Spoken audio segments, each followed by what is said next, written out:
team, we're going to stand together and fight this disease.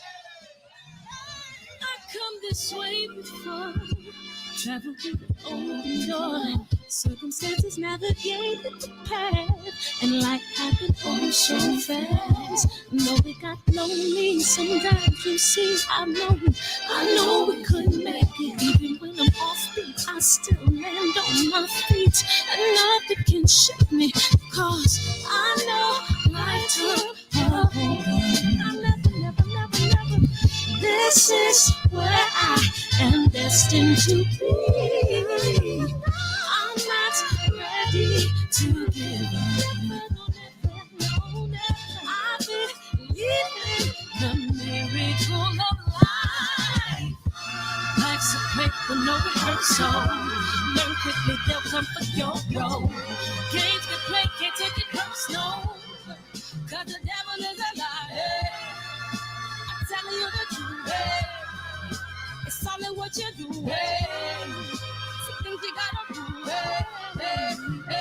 It's fight for me. I'm going to take a second, see the blessing in it. With much expecting, much is given. When I made the living, now I'm giving back to children. Never let the power come first before your happiness. Yes, you can be the best if you go the distance.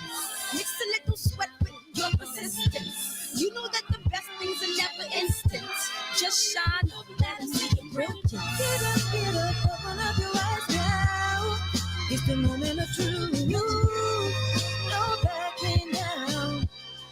We're bringing it to life. Oh,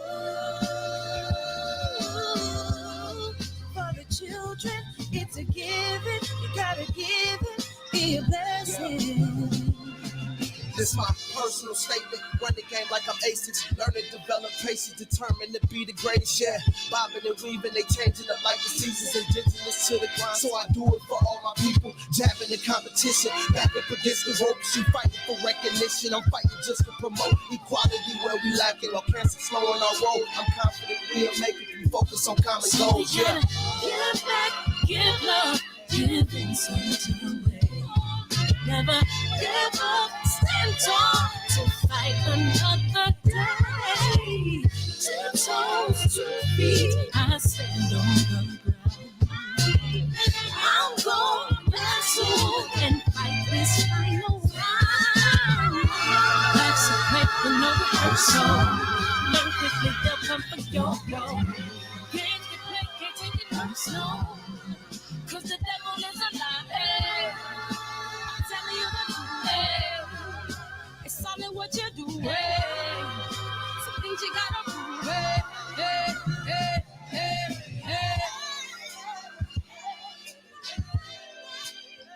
Dun, dun, dun, dun. Ooh. Mic check, mic check. All right, we good now. Hey, JP, but we gonna call him JQ. Birdman, Southside, G Brown, Corey Mack, KJ, Club 57, Mark West in the building, Era DJ Dean, Batman, what's up? Broken Traditions, man, what's up? You up late tonight, man? What's up, Latifah? J, K Sim,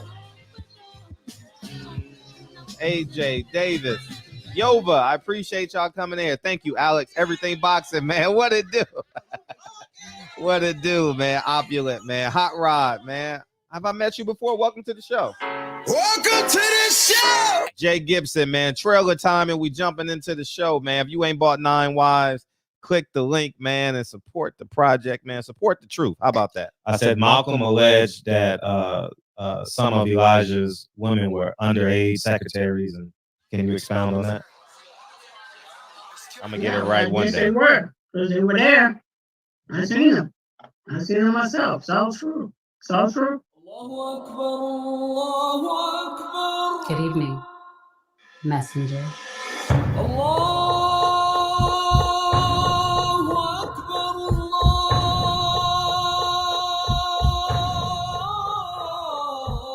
You convinced us that you were the last messenger.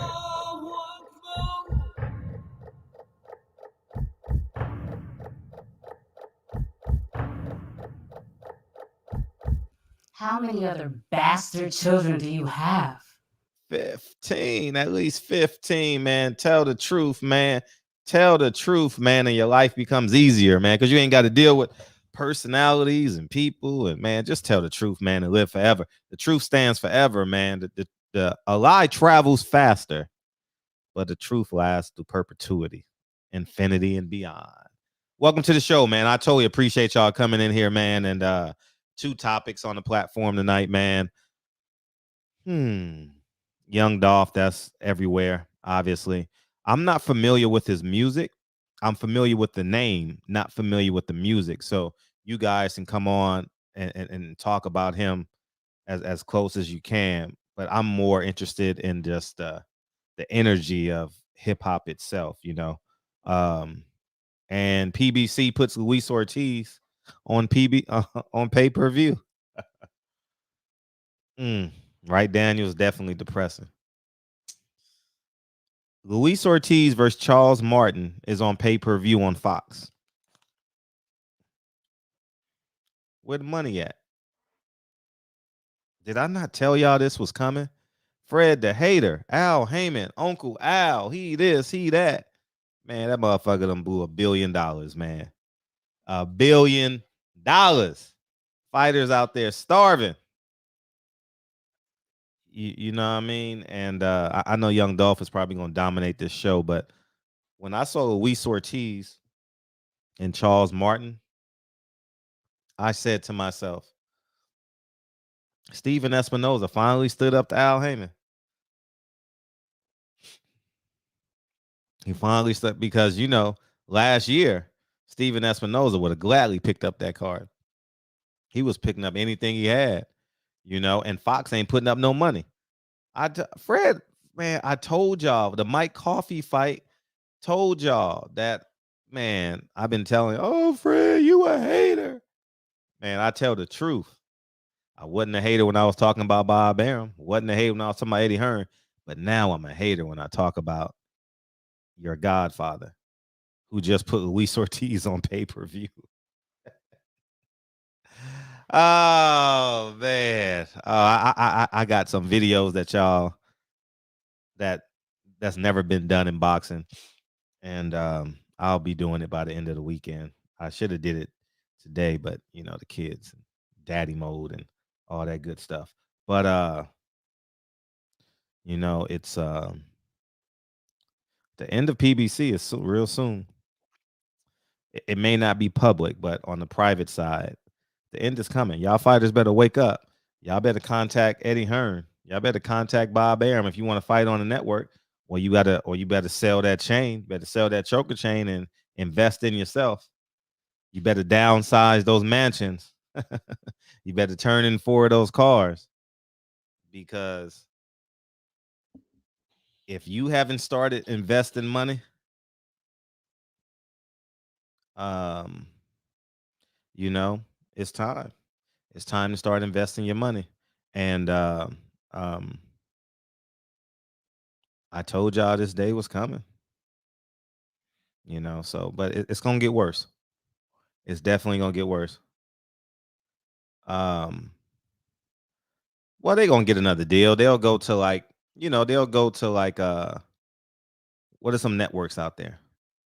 They'll partner up with somebody. They got too much talent, you know. Like Triller. Who else is out there? The Zone. Or maybe they'll go to a new network. Or maybe CBS and Fox will squeeze them outright. You know, squeeze them outright, and then they'll be the owners, and Al Heyman will just be the content provider. You know, they won't be in his possession. Maybe, I don't know. We'll see. But when you see Luis Ortiz and Charles Martin on pay-per-view, that tells you they don't have the money to put them up. You know what I mean? So that's where we're at, man. And these PBC fighters better wake up and start listening to my videos and stop listening to y'all motherfuckers who just in love because a man is black. You know what I mean? Judge a person on who he is. You know, You can give him a chance because he black. And then I mean, you gotta live in truth, not live in ideas and hope. And that's why Eddie Hearn hates me or dislikes me or whatever the case may be. And that's why Bob Aaron respects me. You know, it goes both ways. And Young Dolph, man. Young Dolph. I don't know his music at all. 0%. 0% do I know his music. I know his name. And when I heard the news, I couldn't help but think of Nipsey Hussle. You know, I really couldn't help but think of him. And Nipsey Hussle is from LA. You guys know I live in LA. And Nipsey Hussle really hit home for me, like really, really hit home. And because I've been on his like acceleration train, like his plight to where he became. And I'm sure it's pretty much like that in Memphis. And I don't know his music, so I'm real interested to know what type of lyrics did he have? Was he a gangster rapper? Did he believe in violence and all that? Shoot 'em up, bang bang. I don't know that. What I do know is we got to stand up and take care of ourselves. Voting Democrat and believing the government is gonna come in and clean up our streets. Nah, they want your streets dirty. I drive by Florence and Hoover pretty often. Florence and Normandy pretty often, where the riot started. Looks exactly the same. Exactly the same as the day of the riots. A store has changed the two, but at the end of the day, the same energy still resides on Florence and Normandy, where Reginald Denny got beat up. Nothing's changed. And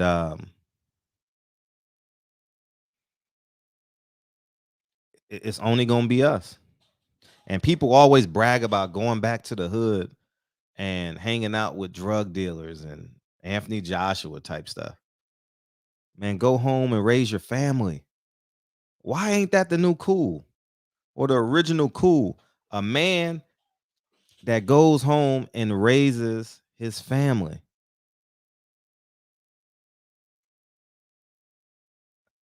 Why isn't that cool? We celebrating gangbangers and no snitching and we calling that stuff culture. Like, I don't want to be a part of that culture. Oh, he rapped about being bulletproof. Thank God. I don't know his music at all. 0%. Oh, it's not surprising? Wow. I didn't know that, dog. Opulent LD. I think, and feel free to be honest, man.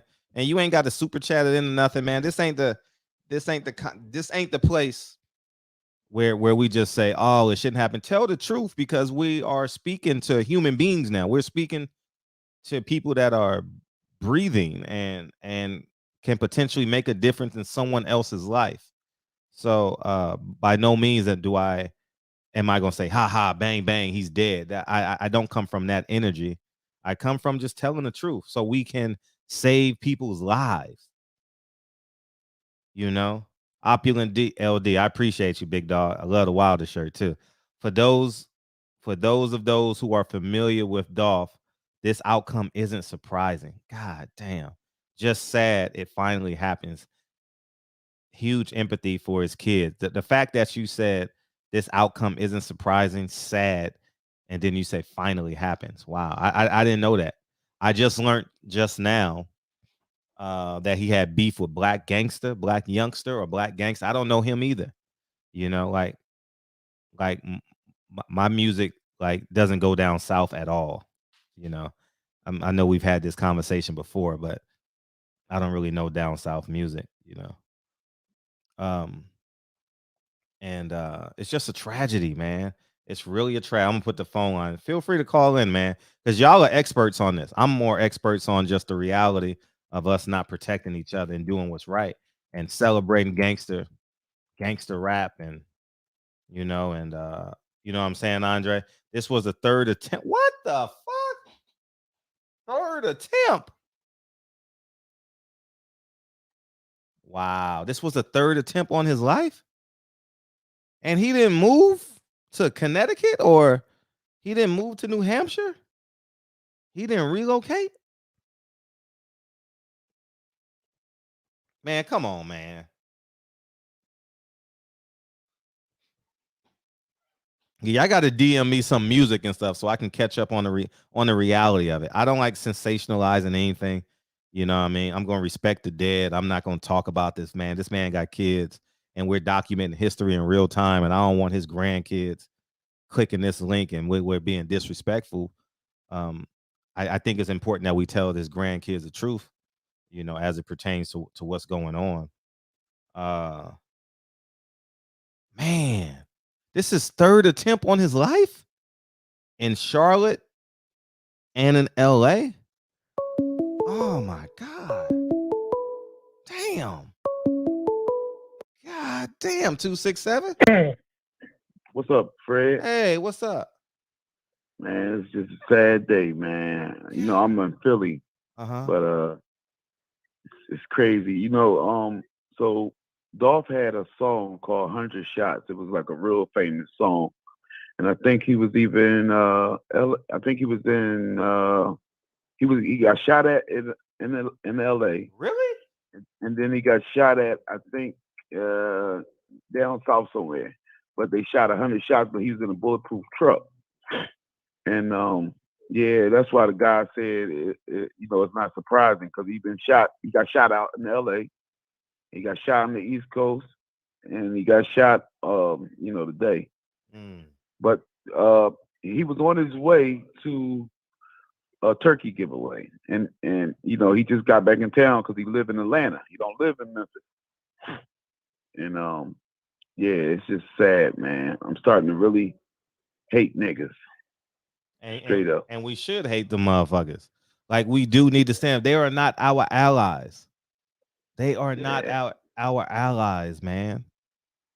You know what I mean? Like, it just, it bothers me. Like it bothers me that we can't be honest. Like, see, I talk to gangbangers damn near every day of my life. And I'm very honest with them.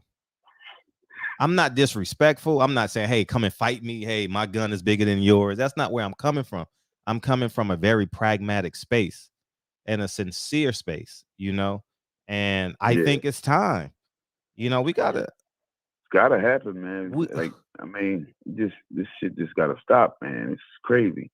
And another thing I liked about the dude was he had it where as though every year his kid's birthday, he bought him a property, each of them a property every year on his birthday, so that by the time they got out of 12th grade, they would have, you know, X amount of properties in their name where they getting that residual. I mean, he was real smart, you know what I mean? Just tragic, man. So he had beef with like Yo Gotti? That was like something that was old. So I'm not from Memphis, so I don't know. I'm reading the chat because I really don't know. Yeah, but yeah, Yo Gotti and Black Youngster. But you know, it was a rumor going around that Yo Gotti's mom restaurant got shot up in Black Youngster's. I hope not. Grandmom house, but the police said that was not accurate. So yeah, you know what I mean. I just don't see them guys as all millionaires. I don't see them getting involved like that. But you know, shit, I don't know how serious it is. But you put that energy out there, right? Like Louis Farrakhan. Put the energy out there.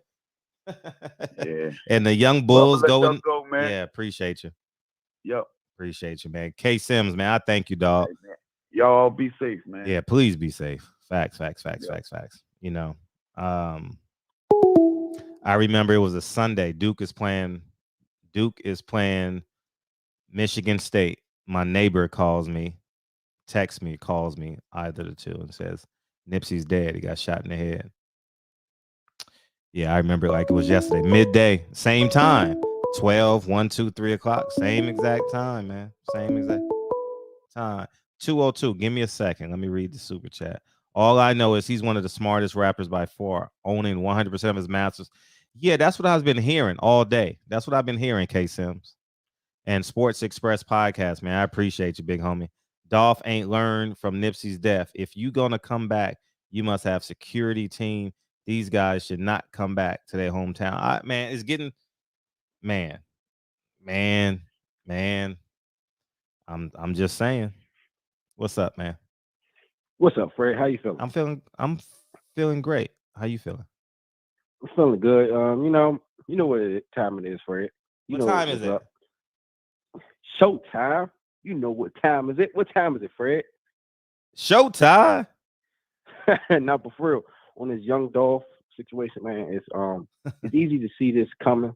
We all know when you put this type of energy out there, it's gonna reflect back. You don't hear this shit happening to country singers or musicians because it's the music. You know, people don't understand music has a lot of influence and control, what some people don't. And with the energy you put out is what you get back. You know,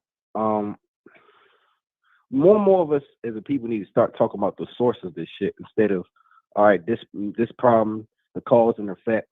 We need to talk about the source. Like, what was the first and original gangster rap sound or first original gangster rap music that was out? And who put it out there? Who said, damn, that's okay? Originally, I thought gangster rap was more so about telling what happened in the hood and just showing society, hey, this is a problem. This is what I had to do to feed my family because, you know, it's what pays the bills. I had to do it. Then you move out the hood once you get enough money. It's ass backwards nowadays. It's more so like glorification. It's not about I sold some drugs, paid the bills, found a house somewhere else, and moved out, and I stopped selling drugs. You don't hear that shit no more. And, you know, people need to talk about the source when it comes to these rap labels, these labels. Some people say these artists are independent, so they're doing it on their own whim. Or is it the fan base, these kids? And adults still listen to this shit too. So I don't know. I mean, I feel like the source of all this stuff is part of it is the industry itself, the entertainment industry. Gangster rap music is entertainment. We watch gangster movies for a long time. We listen to it. And it's entertaining to us, even if we don't do it. You know, and I think most of that comes from movies. Most of it. And when you find out that you can make a lot of money just by sounding ignorant or saying you can shoot somebody, then by all means. But I think more people need to look at the fact that it's more popular saying I can shoot you, nigga, than I can say I can shoot you, white man. I can shoot you, Jewish man. I can shoot you, Chinese man. It's more popular saying that instead of saying this and that. Right. But why is that? If I say I want to shoot a Chinese man, it's going to be a big, big uproar. Huge uproar. Huge. But if I say I want to shoot a nigga, it's no one cares. And we know exactly what we mean by niggas. So, and I'm not saying that somebody should make that type of music, but I'm just saying, I'm giving you an example of what their energy and who is okaying that type of energy. And it is people from the industry. It is. And I don't know if people want to go into that type of, you know, conversation, honestly. I think a lot of people want to steer away from that for some reason. But I don't know. I think more people need to talk about the source instead of like, damn, he got killed because of this and that. Sure. No, the source of this shit, in my opinion. Right. And I say it's the industry itself.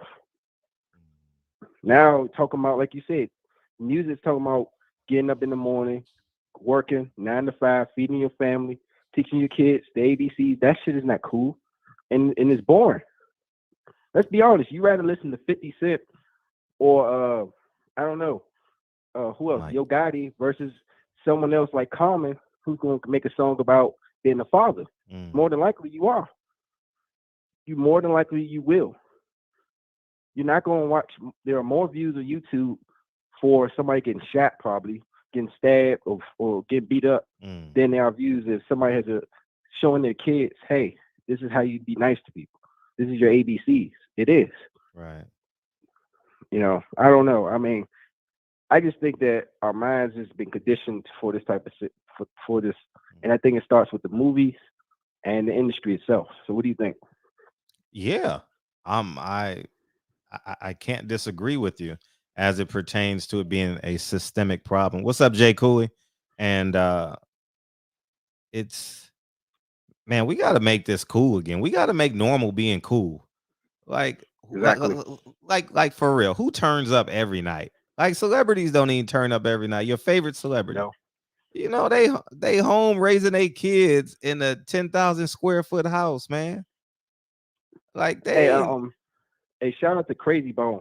There's an industry on Crazy Bone from Bone Thugs who Uh-huh. expose some industry business people.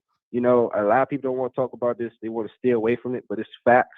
Since this is a show about facts and the truth, Mm-hmm. you know, he basically said that there was a secret meeting with business executives years ago, like years, who were prominent people in the industry, and they all came to a conclusion that, you know, a certain type of music needs to be pumped out more, you know, a negative type of music, and it needs to be directed to certain type of people. There's no coincidence after that. That's exactly what happened. No coincidence. Mm-hmm. And the person who leaked it about that, because otherwise no one would know, they were never heard or seen again. Mm-hmm. So I mean, you make of that what you will. I mean, this ain't no people want to say conspiracies, this and that, but when is conspiracy the day conspiracy is going to get considered the truth? When Right. it's no such thing as a coincidence when such as things you know, basically come together like that. Back then there was a lot of positive music, Fred. I'm sure you know that. A Sure. lot. A lot more than negative. Way more now. I mean, way more then than now. Yes. I mean, and it was cool. It was okay. It was fresh. It was fun. You can have fun now, you know, smoking a lot of drugs and shooting somebody just because you have a disagreement or because they're not from your neighborhood. That's okay. You know, I think the average melanin person don't think doing any of that shit is cool, in my opinion. I'm Mm, gonna be honest. I don't think they think that shit is cool. I just think that it's targeting kids. mm, That's the problem because they're the easiest to manipulate. And, you know, that's why if you have kids, you shouldn't have that shit on. It's the mhm. reason why you shouldn't. Some people don't care, don't think it affects them, but I mean, it is what it is. But I know people want to call in. They got to say what they say, and they got some more interesting things than I have to say or other things. So I'm gonna get off. Hey, shout out to Sean Porter, man, for taking this risk, man. Even if you get knocked the fuck out, I'm always gonna say you a hell of a champion, man. I don't give a fuck what anybody say. You ain't no fucking bum. Uh, Terrence Crawford, hell of a fighter. Do what you gotta do. Earl Spence, get well soon. Deontay Wilder, get well soon. Shakur Stevenson, fuck Valdez. Move up, man. Devin Haney beat the shit out of Jojo Diaz. And oh yeah, fuck the WBA and fuck the WBC. They created that bridgerweight shit just so Canelo can cherry pick the cruiserweight. You Mm, know what I'm saying? mm, That's the truth. They made a division for Canelo. You mm. fucking cheater, man. That's some bullshit. Bull fucking shit. Bullshit. Okay. And I'm pissed off about that shit, man. Now it make no fucking sense. Mm. And that's my call for it. No. Appreciate you.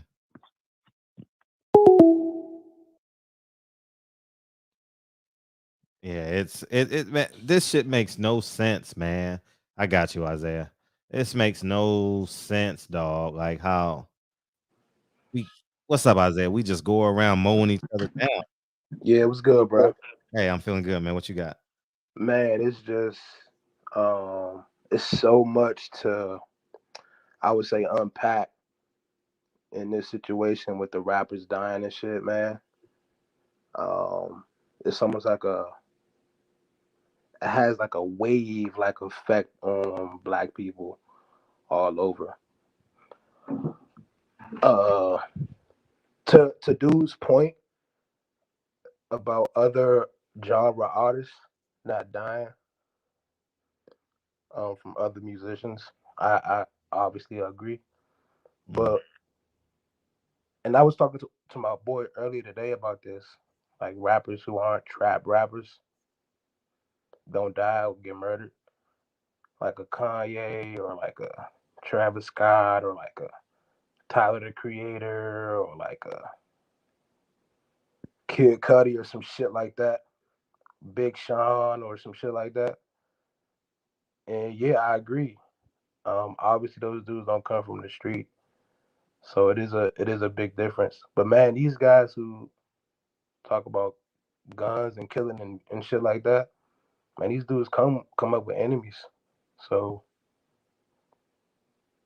it's Right. almost like you got to take it Mm. with what it is.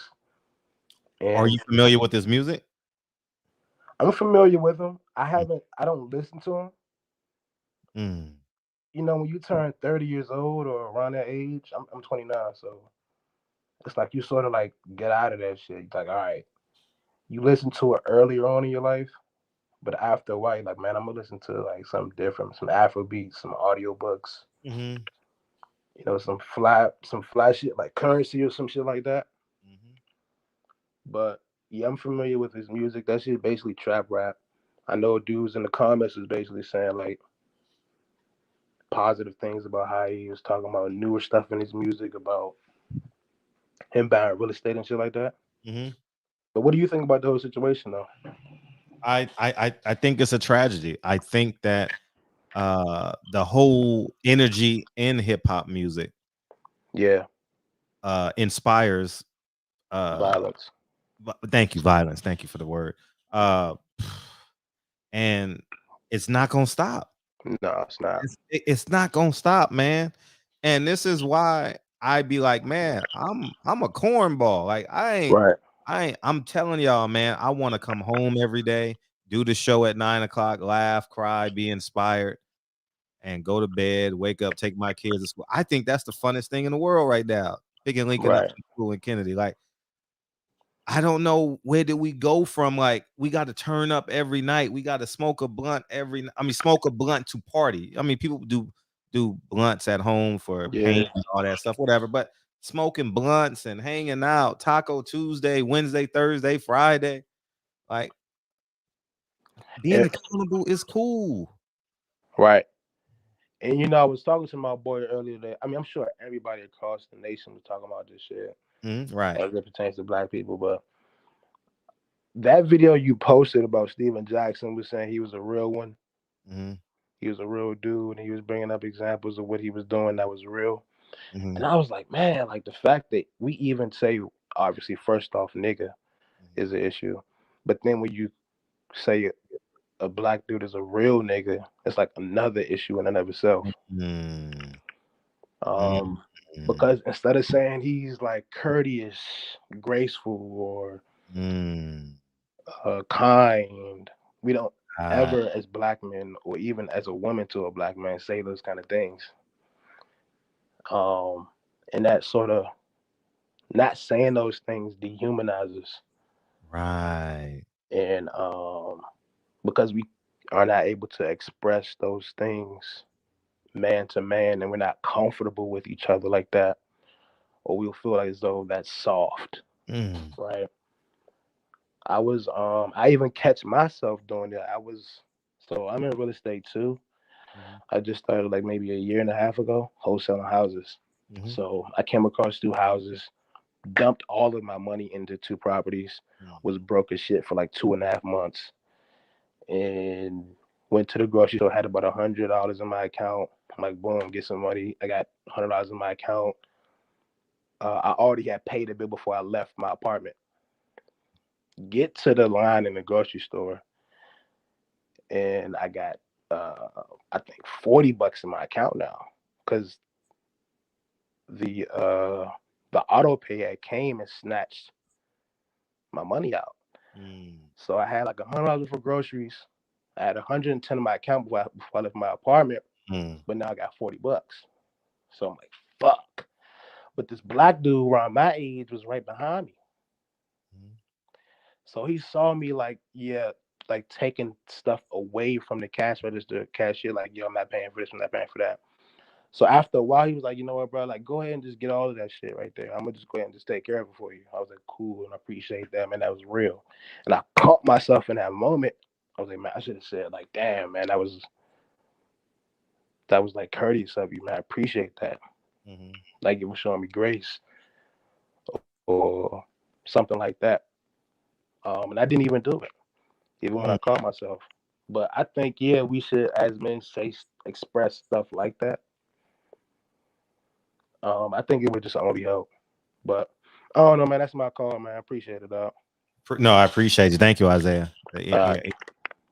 Yeah, that's important, man. And y'all laugh at me. I remember like when y'all know we was gonna do emotional shows and shit. Y'all like Fred about to cry.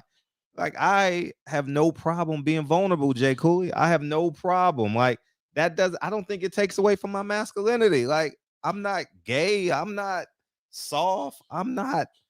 But I think being a whole person is cool. You know. What's up, Jay? Now, what's up with it, Gangsta Fred? How you doing, man? Doing good, man. What you on? What you got? Man, nah, shit, man. I want to just speak on this young Dolph situation, Yeah, man. please. Yeah. Now, as far as us killing each other, that shit, man, that shit gonna go on for ages. When we die, when our kids die, that shit just gonna keep going on and on and on and on. Mm. But my son live in Memphis, and I'm actually like somewhat from Memphis. I'm from Arkansas. We like 20 minutes from Memphis. Yeah. So that's like home to me. And Dolph ego got him killed. You know what I'm saying? Mm. You know, if you know you live in this type of situation, you know, it's like playing the game of chess. You got two kings on the board. Now Dolph keep doing concerts, dissing God in them and shit. Now they done tipped the murder your ass twice in Virginia and one in LA. Now you come back home the third time and shit, it is what it is. Your ego got you killed, homie. And I'm sorry to say that, but it's just like you got two kings on the chessboard. One king keep hollering, and the other king ain't saying shit. So who the killer is? So now you got your king knocked off. Checkmate. And I'm out, man. Keep doing what you're doing. Oh, appreciate you, Jay Cooley. Man. Sheesh. Man. Yeah, man. I'm gonna say this, man. If someone shoots your car up 100 times, come on, man. If someone shoots your car 100 times and you still utter, I don't know if he did or not. So I'm speaking as if I'm putting pieces together. So correct me in the chat. If I'm driving in the state in a bulletproof car and 100 shots hit my car, 100 shots hit my car, I'm changing my tune. I am, and I'm moving. I might even leave the country. I'm just saying, like, I don't exert that kind of energy in my life, you know, and I pray for the city of Memphis. I'm really concerned. I think they should do a state of emergency. I think they need to go to the locations where the most prominent and protect them. They said somebody's mom has a restaurant. I'm not sure if his wife, girlfriend, kids live in the city. His mom, grandma, auntie, uncle. I would even encourage them to leave the city. You know, I'm just being honest. You know, they say he's from Chicago. Have the funeral in Chicago. I don't know how safe that is, but because Memphis, Tennessee is an open carry state, if I'm not mistaken. I remember H Money coming in here saying something like that. I don't know, but you guys can correct me. Roland Curtis, is the music the source of the violence, or the streets and the communities that the music is reflecting the source of the violence?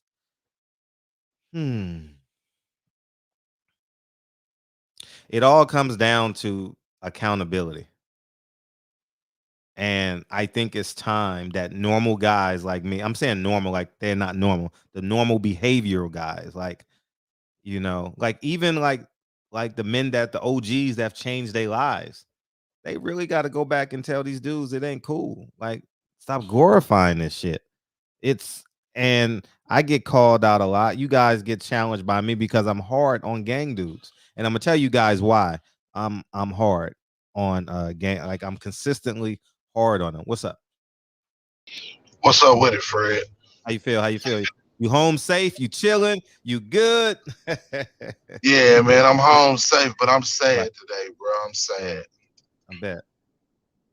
But salute to you and everybody in the chat. Yeah, man, we've been chopping it up on everybody's channel good today about boxing, but you know, this been on the tip of my tongue and you know, on the forefront of my heart. You know what I'm saying? Yeah, take your time. Cause we man, you know, my city is one that's just experienced, you know, this type of loss. You know what I'm saying? And on two fronts, you know, this is kind of relative to some shit that's been going on in my city as well. Anybody that's familiar with Dolph and his music and his grind and his come up, I mean, Dolph was the slow kid, you know, the kid that they put in the slow class or whatever. That's who he was, you know what I'm saying? But he was a hustler. But the whole thing with, you know, the other side or whatever, it's the same way it played out.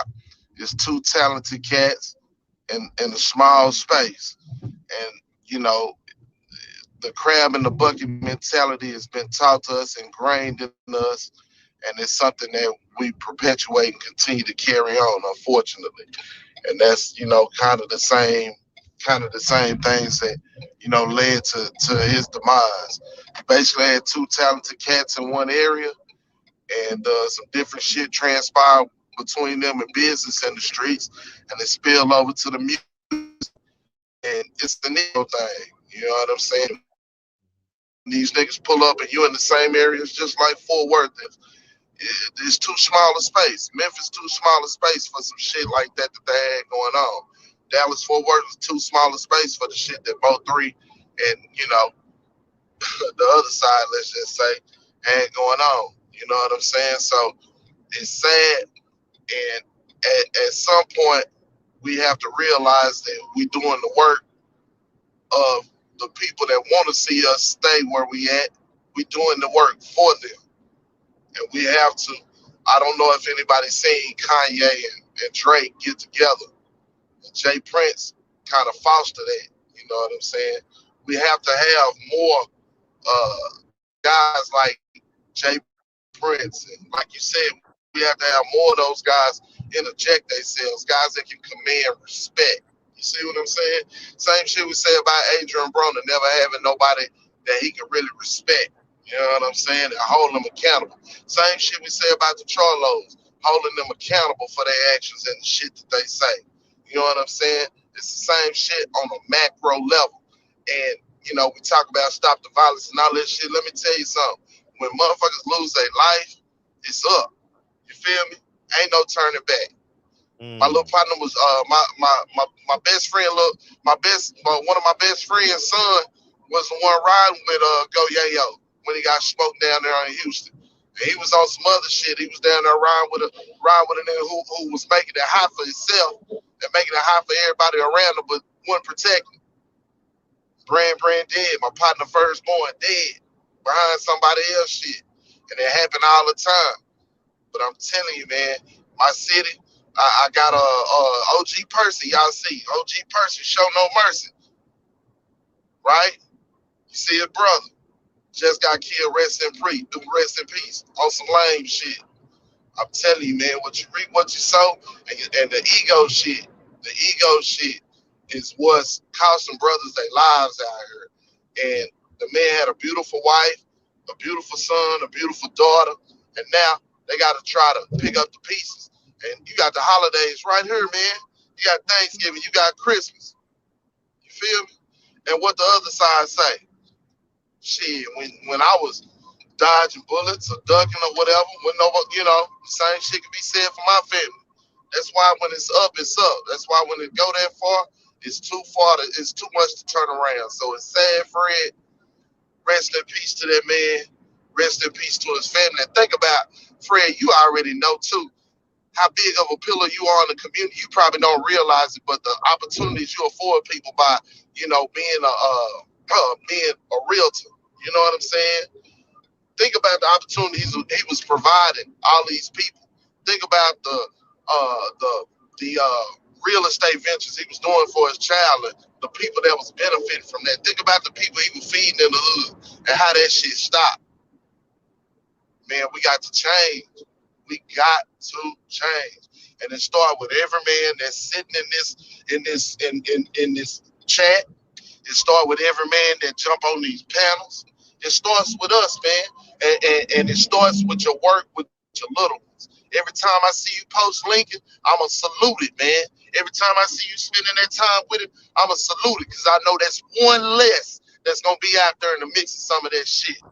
I love you, Fred, and we're gonna keep pushing LDBC all the way, man. Keep praying for us. Yeah, we got to, bro. Right. Absolutely. And that's what makes it so unique. That's why I don't do class systems. You know what I mean? Ha ha. I'm blacker than you. Ha ha. My religion is better than yours. Ha ha. I got more degrees than you. I never valued that. I'm not going to say I didn't have an ego from graduating from college, or, you know, proud of myself, or, you know, but this pride shit, man, is just like, I got H Money's in the building. Then we got DJ after H Money. All right. I'm it's funny, H Money. I was gonna DM you and ask you to come in because I know you know the whole story, but yeah. But don't tell on yourself or nothing, man. So the FBI gotta call me or some shit like that. All right, H Money. Appreciate you, H. What's up, man? Yo, what up, Fred? Rest in peace to Young Dolph. Young Dolph, the legend from the city. Let's go. We in the building. I'm here to represent for Young Dolph. Straight up and down, homie. South Memphis. We in the building. Let's get it, bro. Young Dolph is a legend from the city. He's a father. He's a son. This man, we used to represent for his community. No different than Nipsey Hussle. When Nipsey Hussle died, motherfuckers was in here crying and shit. But when Young Dolph died, ain't nobody got nothing to say. Ain't nobody got nothing to say. Oh, you reap what you sow and all of that bitch ass shit. You bitch ass niggas don't know shit. I'm in the city. I'm in the motherfucking city, nigga. This shit is a war zone. This shit been going on, Fred. They try to kill that nigga 4 times. Not 3 times, 4 times. 100 shots in fucking North Carolina. They shot up his bulletproof truck 100 times. Come on, Fred. Before that, a year before that, in the same city, North Carolina, they shot at him right there. They shot at him in fucking LA, in Beverly Hills. He was in the suburbs with the rich people. He wasn't in his hood. They shot him over there. And they killed him today. Come on, bro. Plenty of shootouts in the hood. Fred niggas ain't gonna know. I know. They been shooting that Young Dolph in his hood in Castalia in South Memphis. In South Memphis, plenty of times, bro. This shit been going on. They put a hit on that man, Fred. They put a hit on him, bro. They put a price on his head. They wanted Dolph dead, Fred. It's the truth. It's the truth. Every day is a shootout in Memphis. Every day. I've been telling you for over a year about this shit. Just because it's Young Dolph, now they want to talk about it. What about the 12 murders last week in Memphis? Nobody talked about. What about the 12 people that got killed last week? Nobody want to talk about that. Wow. And you wonder why H Money act the way I act? Because, nigga, I'm over here. Nigga, this shit is a war zone. This shit is like Iraq. This shit is like Afghanistan. It's like a third world country. Motherfuckers fucking poor as fuck out here.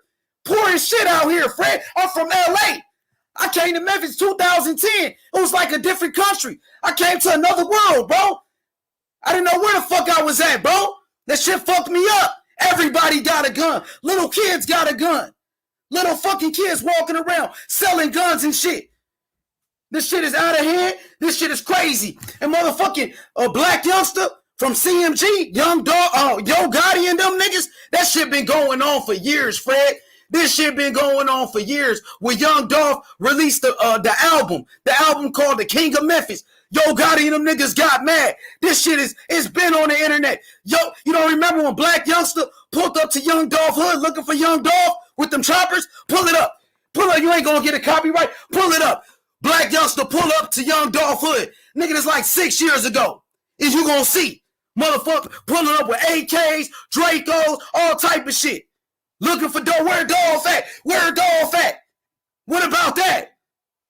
Come on, bro. DJ backstage, ask DJ. I ain't gotta lie. I ain't gotta lie about nothing, bro. But man, that's all I had to say. Rest in peace, Young Dolph, a legend from Memphis. We ain't got shit out here in Memphis. All we got is the Memphis Grizzlies, John Morant, Young Dolph, Yo Gotti, Moneybag Yo, Pooh Shiesty in jail right now. Big 30, Black Youngster. This all we got. And they just took out a legend. They killed that man in his own city, in his own neighborhood. No difference than fucking Nipsey Hussle. The same shit that happened to Nipsey Hussle, bro. Come on, man.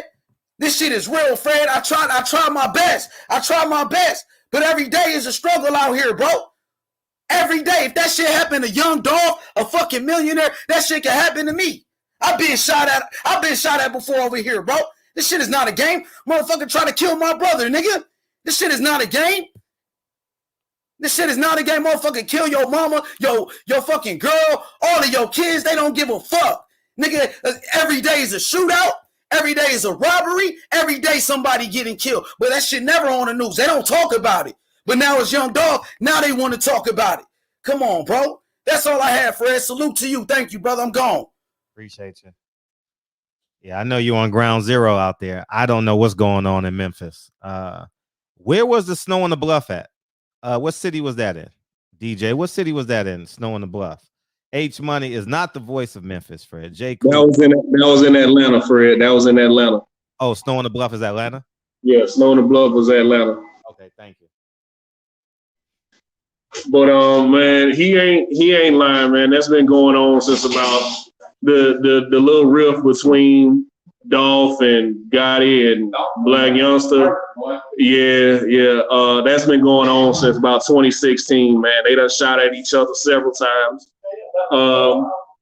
Yeah, man, it's just cities like Memphis, Birmingham, Mobile, where Young Blue is from, and No Cap, those guys.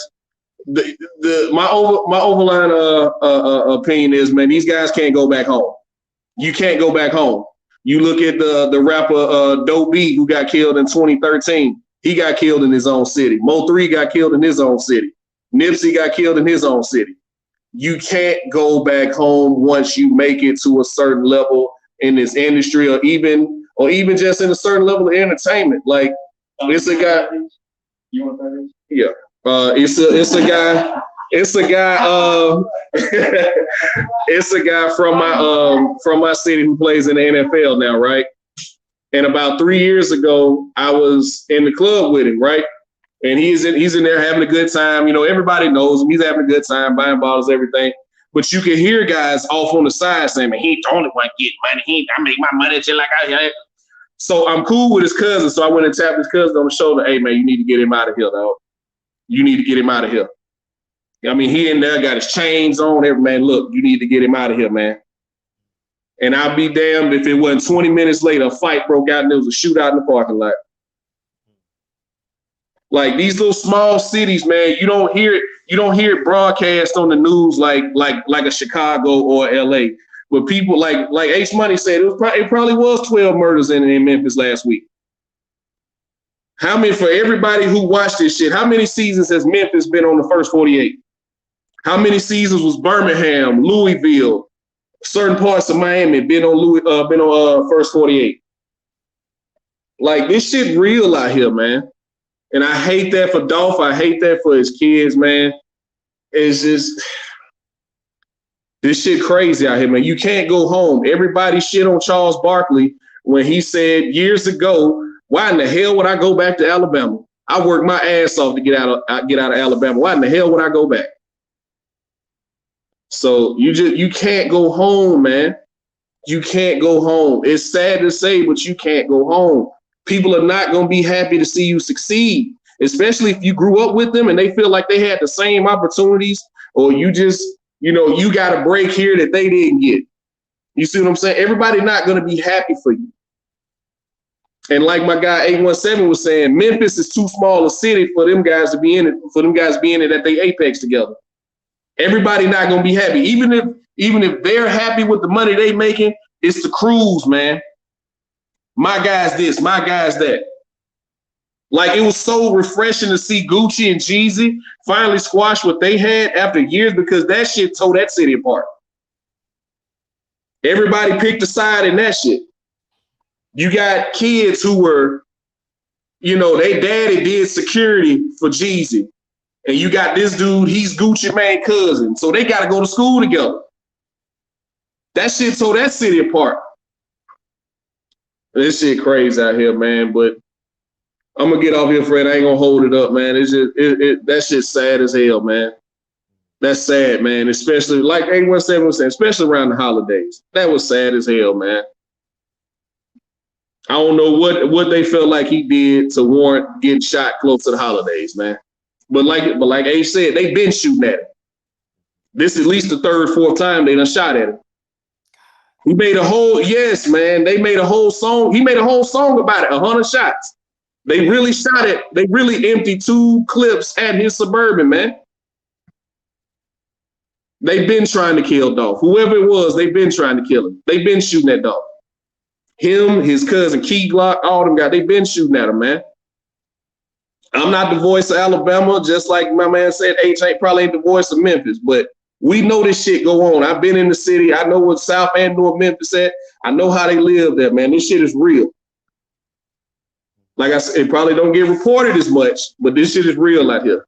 But I'm gonna get off here, man. Y'all have a good night, and appreciate you staying on the show last night, man. Enjoyed that spirited debate last night y'all had. Oh, no worries. I appreciate you. Thank you. Yeah, man. Y'all have a good one. All the time, dog. Appreciate you. Yeah. Yeah. Yeah, man.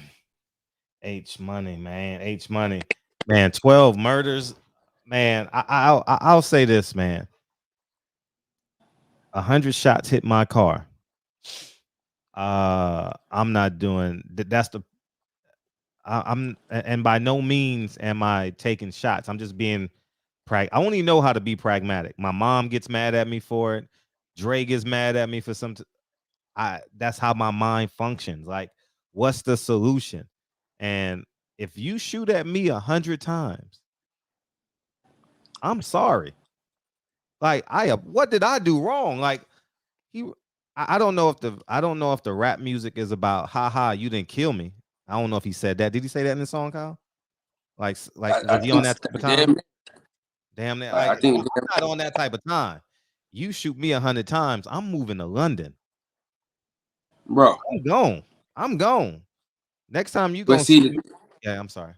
But see, Fred, they rappers. So they feel like they gotta keep that persona. You know, if you leave the hood, nigga, I'm not. I'm listening. You get what I'm saying? Though? That's what it is, man. When they, niggas say, "Oh, he don't come back to the hood. He ain't, he ain't."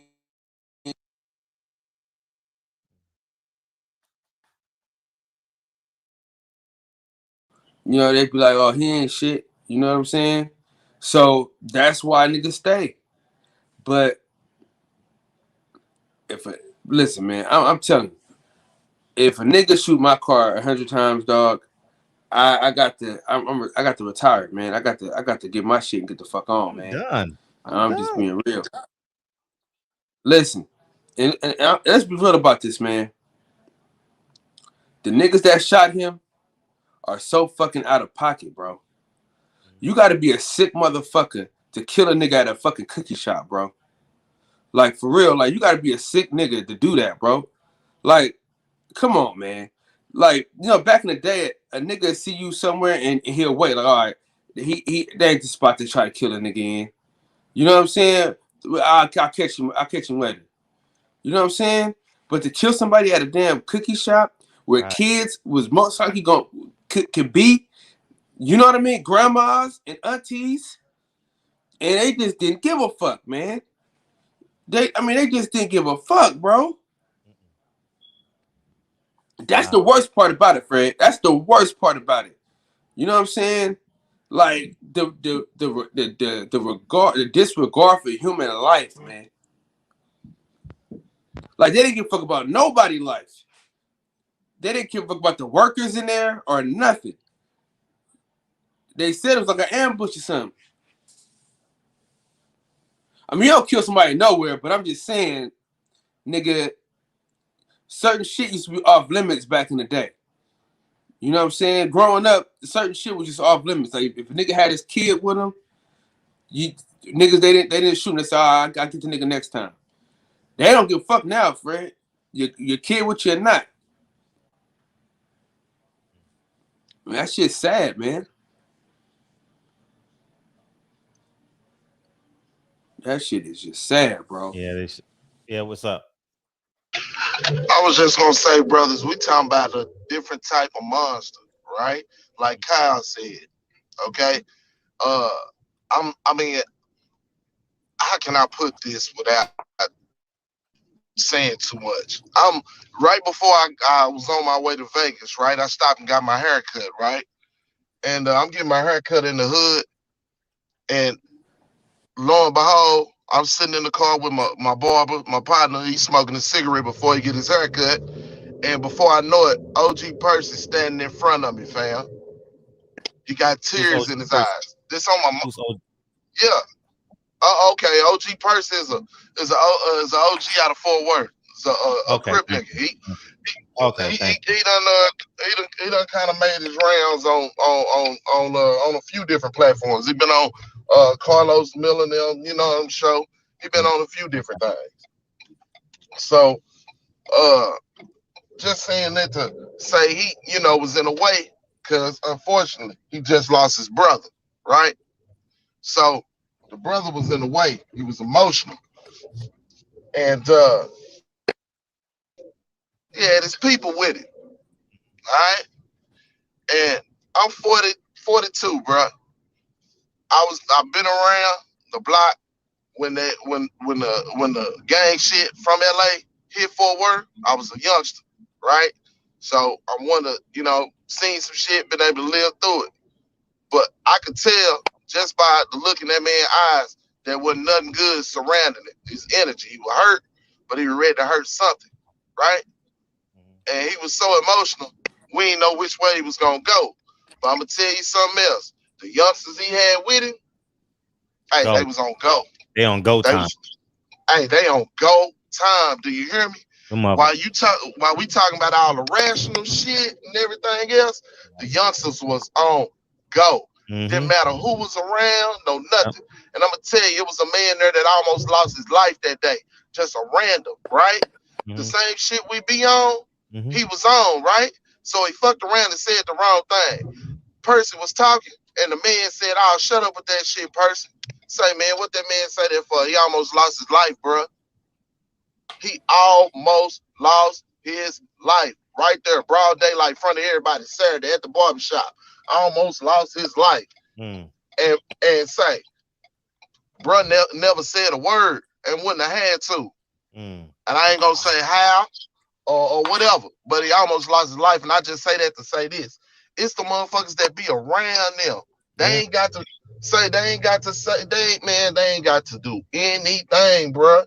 Let them get disrespected. They can leave the hood and never come back. Somebody gonna do the job for them because it's either a bag on their head or it's a quote unquote respect thing that they gonna gain from it. So it's sad, man, but I'm telling you, when blood gets shed, it's up. Ain't no turning back. You better hope them folks do their job and get whoever it is, and whoever people is surrounding it, they need to move around.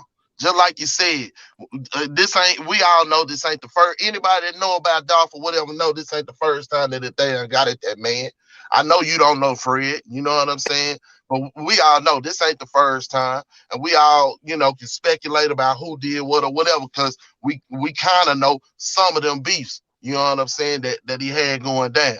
But it's just sad altogether. But I'm gonna tell you, son, it ain't even about them cats. It's the niggas around them, and they getting them younger and younger. And I'm gonna tell you, these young niggas ain't even experienced life enough to know what they putting on the line and losing.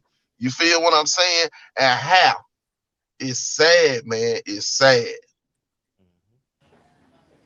Yeah, I talk to them. I talk to them often, man. I have no choice. You know what I mean? They in front of my property, and I got some properties where I got to go through the alley and park. And if you in South Central LA, you know what I'm pretty sure alleys all across every urban America. They hanging in the alley doing what they do. You know what I mean? I speak eloquently about one time I had just bought a property and it's in a 90s neighborhood out here. And not big old 90s on the back of my property. My property was like brown beigeish, you know what I mean? Big old 90s.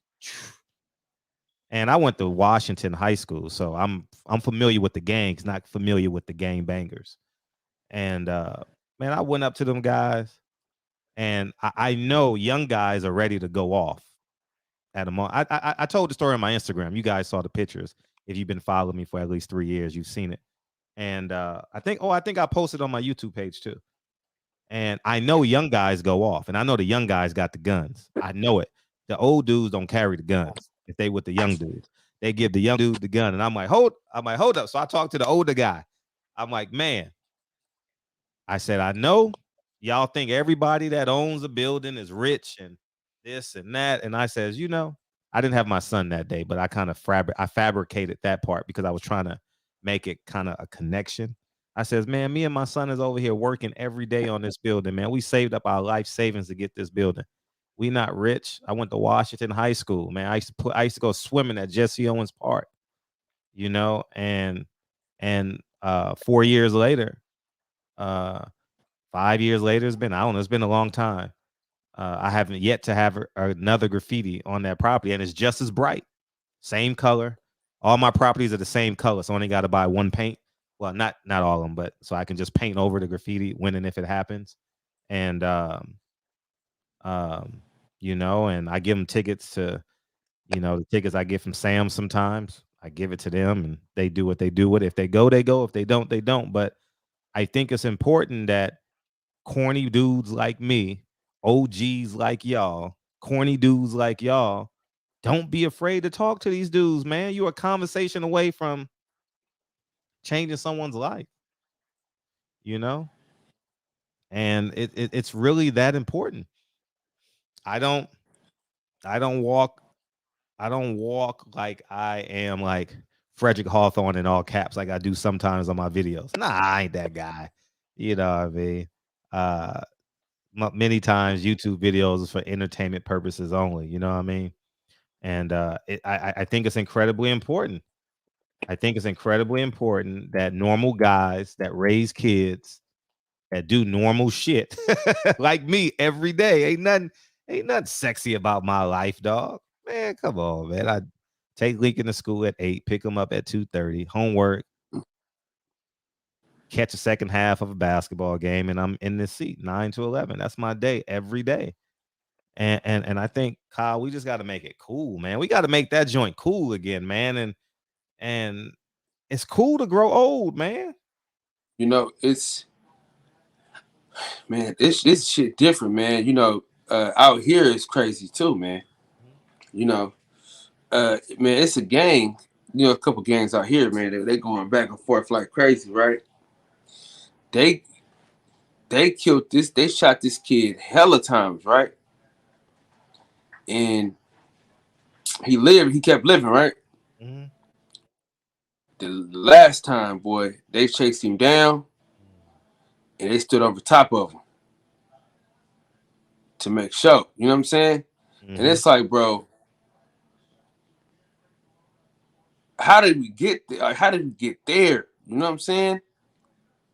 Like, it's crazy. Like, I don't like these kids this generation, bro.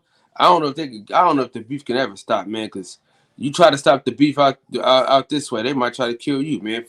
They might say, you choosing sides. You know what I'm saying? That's what they say out here, man. Yeah. You know, you ain't with us, you against it. So that's their mentality, man. And it's crazy, man. Yeah, you know, phone's back open. Go ahead. Yeah. So when some of my homies, man, when they get killed or whatever, man, you know, I'd be sad but not surprised, bro. You know, You know what I mean? Mm-hmm. You know, to quote the great philosopher, Nipsey Hussle, man. You know, in a sign of shedding tears, how you die at 30-something after banging all them years, man. Yeah. Yeah. Yeah. See, Jarvis and I frequent Jarvis neighborhood very, very often. And he just said, yeah, I don't even go to that donut shop anymore. I used to go to that donut shop, Jarvis. I'm gonna tell you the guy down the story yesterday. So Lincoln gets out of school every day this week early. Monday was normal day. Tuesday he got out at 1:30, and every day this week he gets out at 12:45. And I'm gonna tell you guys where I was because some of you guys may know. Hold up, 513. I was on Manchester at that 7-Eleven in Inglewood, just past Inglewood High School, and two niggas with red hats pull into the parking lot and they talking outside the car. Nigga, I ain't even go in the 7-Eleven. I left. You know what I mean? They see that damn Tesla door open. They like, oh shit, I got a victim. Man, I ain't even get out the car. You understand what I'm saying? And these are like trivial truths that we gotta live. Like, I don't hang out in front of liquor stores. Like, I don't put myself in no position. I don't go to 7-Eleven at night. I don't take that risk. You know, whatever's in my kitchen at Queen Street. Yeah. That's exactly where I was. And it's the truth, man. And I don't take risks. I don't take chances because I'm shooting my gun. I'm not playing. I've never used it on a human being ever in my life, but I know how. And that's why I don't get gas at night. Well, when I had I still have my Honda, but I know it's got to be you or it's got to be me. And I don't put myself in positions where I said this the last week. I don't put myself in positions where it has to be you or me. And I think, and someone just sent me a track list 513. I want to read this track list. This is my first time seeing it, but I think as he was telling me that it's pretty interesting about the 100 shots in Charlotte, but I'm bulletproof. So fuck them. That's how I feel. All of them. I'm so real. I pray for my enemies. I'm everything you want to be. Shaking my head. I mean, I mean, I'm not trying to sound cynical or nothing like this. We got to learn from Nipsey. Man, I'm not going to Slauson and Crenshaw. I mean, I'm not going there. Like, it's an energy over there. I ain't stopping. I drive straight through it. Matter of fact, I don't even go by it because the traffic's so bad on Slauson and Crenshaw. But I think we got to get back to, someone just sent me a great quote. You can give back, just don't go back. That's wild. That's man. You know what I mean? Yeah. And I'm not saying I'm not the most perfect guy with a hammer. I'm not even gonna say that I'm the most perfect guy. But shit, I got rear view mirrors. You know what I mean? Like I and I'm conscientious of everything. What's up, 513? Hey, Fred. Hey, how you feel? Can y'all hear me? Very well. Yeah, man. Oh, man, it's sad, brothers, that, all this shooting taking place in different cities, man. And, I think this young Dolphin brother, he got shot. My condolences go out to his family. Yeah, them beautiful kids, man. Yeah, man, the kids. You is right, man. I met you before, brother. Aaron Pryor's my father, the boxer. Aaron Pryor? Yes, sir. Yes, sir. I'm the guy that came up with the trainer's belt for the WBC boxing.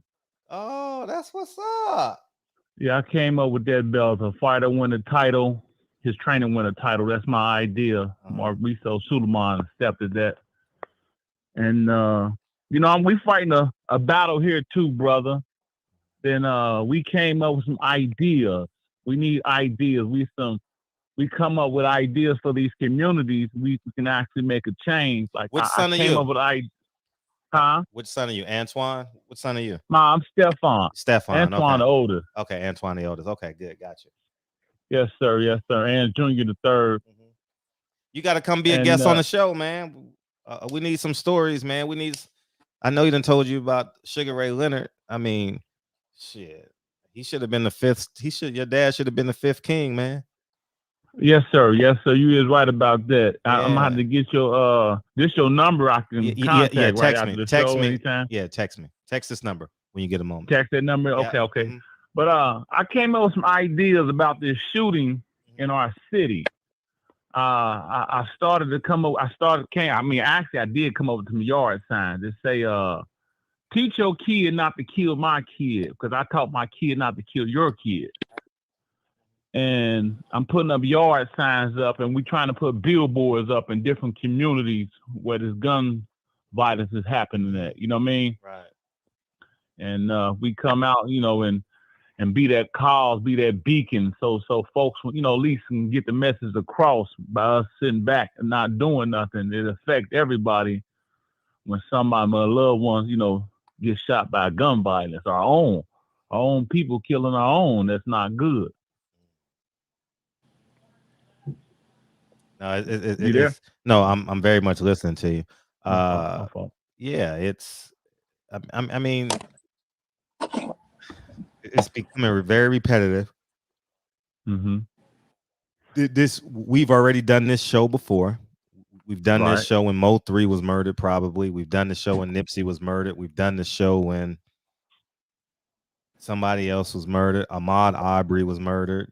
I know it's but I'm just saying, like, we're just getting mowed down, and I think it comes a time where we just gotta make normal cool, man.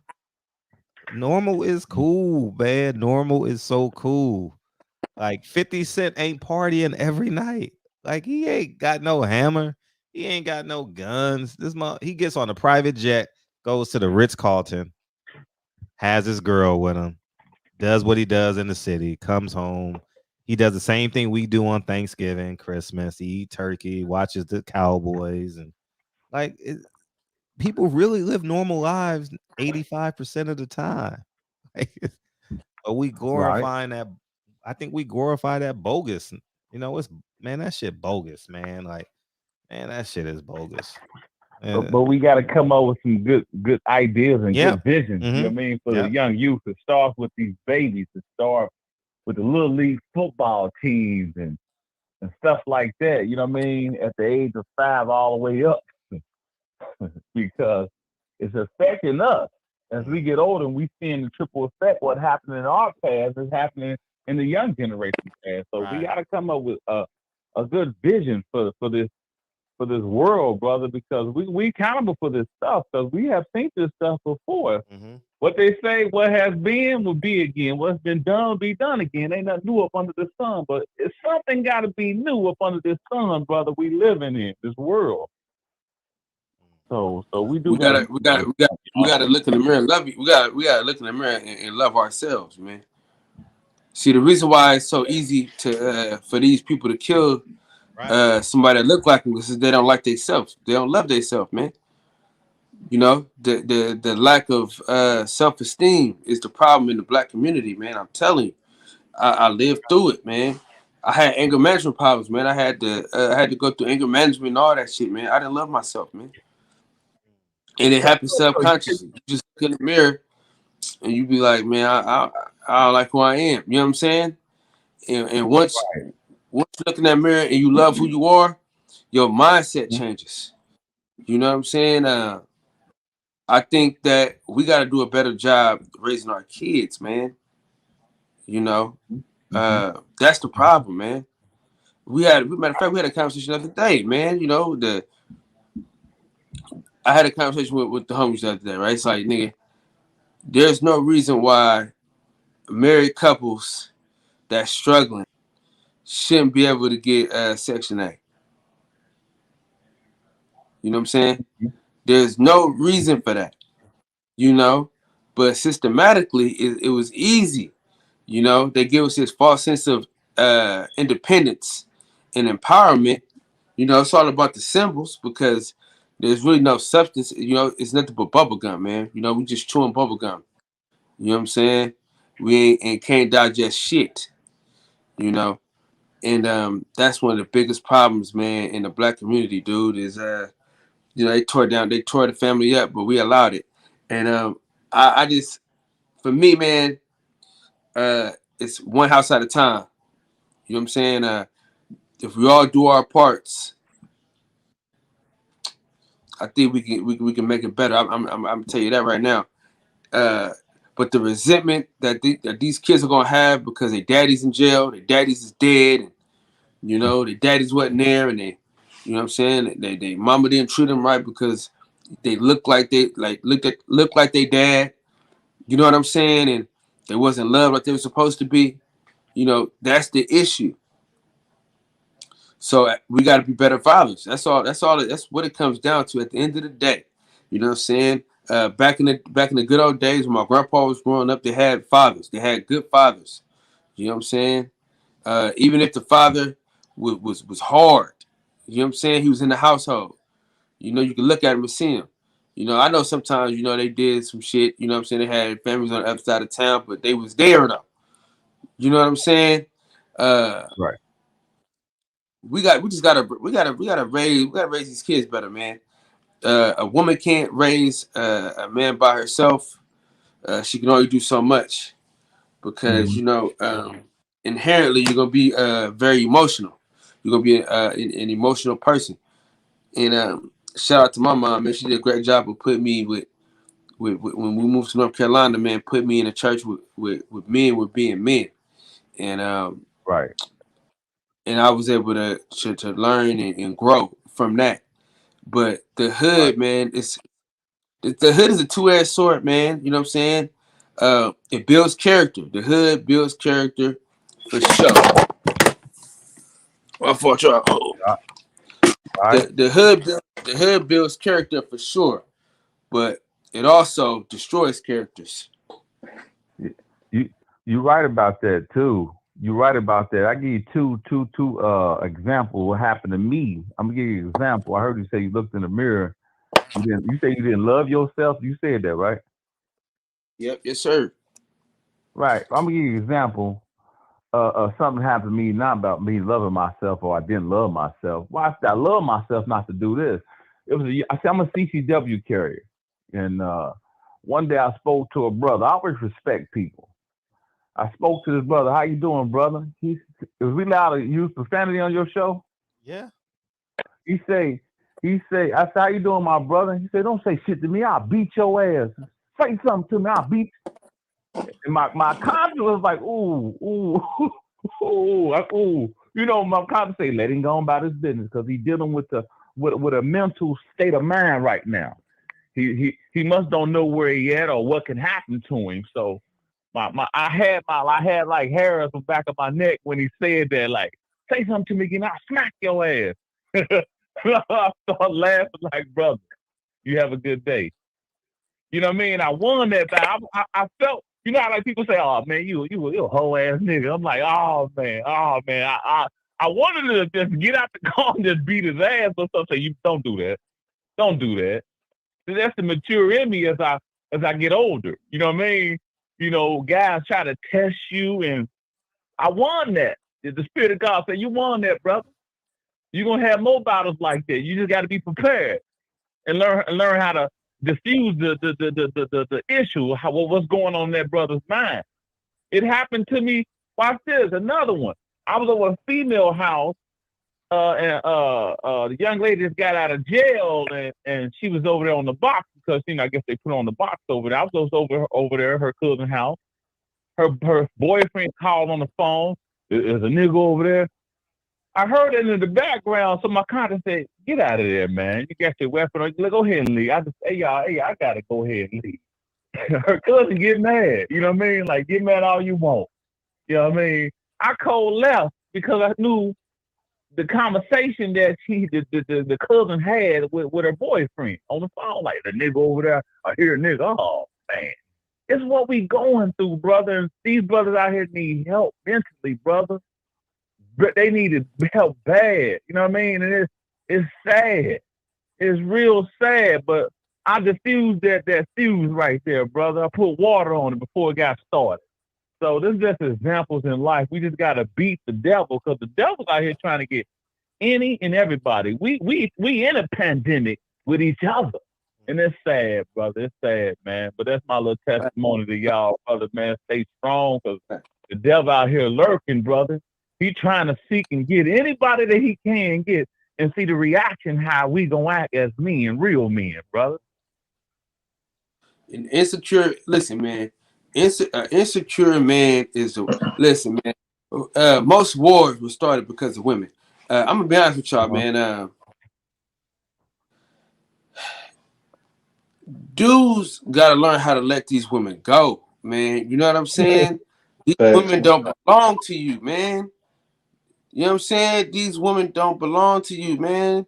Y'all gotta let these. If the woman don't want to be with you, you gotta let her go, man. You gotta free her. You know what I'm saying?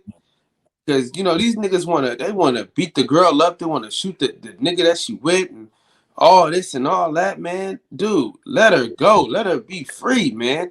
We gotta get out of that emotional ass. This my woman shit, man. She ain't your woman. She don't belong to you, man. You know, most of these women belong to the game anyway. You know, and most beefs happen because of a woman. You know what I'm saying? I've seen it. I've seen it plenty of times. You gotta free that woman, man. She don't belong to you, man. You don't own that woman, man. Married or not, you don't, you know what I'm saying? If she decide to do some crazy shit, leave you, that's it. But niggas wanna beat and they wanna kill and die for the pussy. That ain't it. You can have the turkey, man. You can have it, man. I don't need it that bad, man. Right.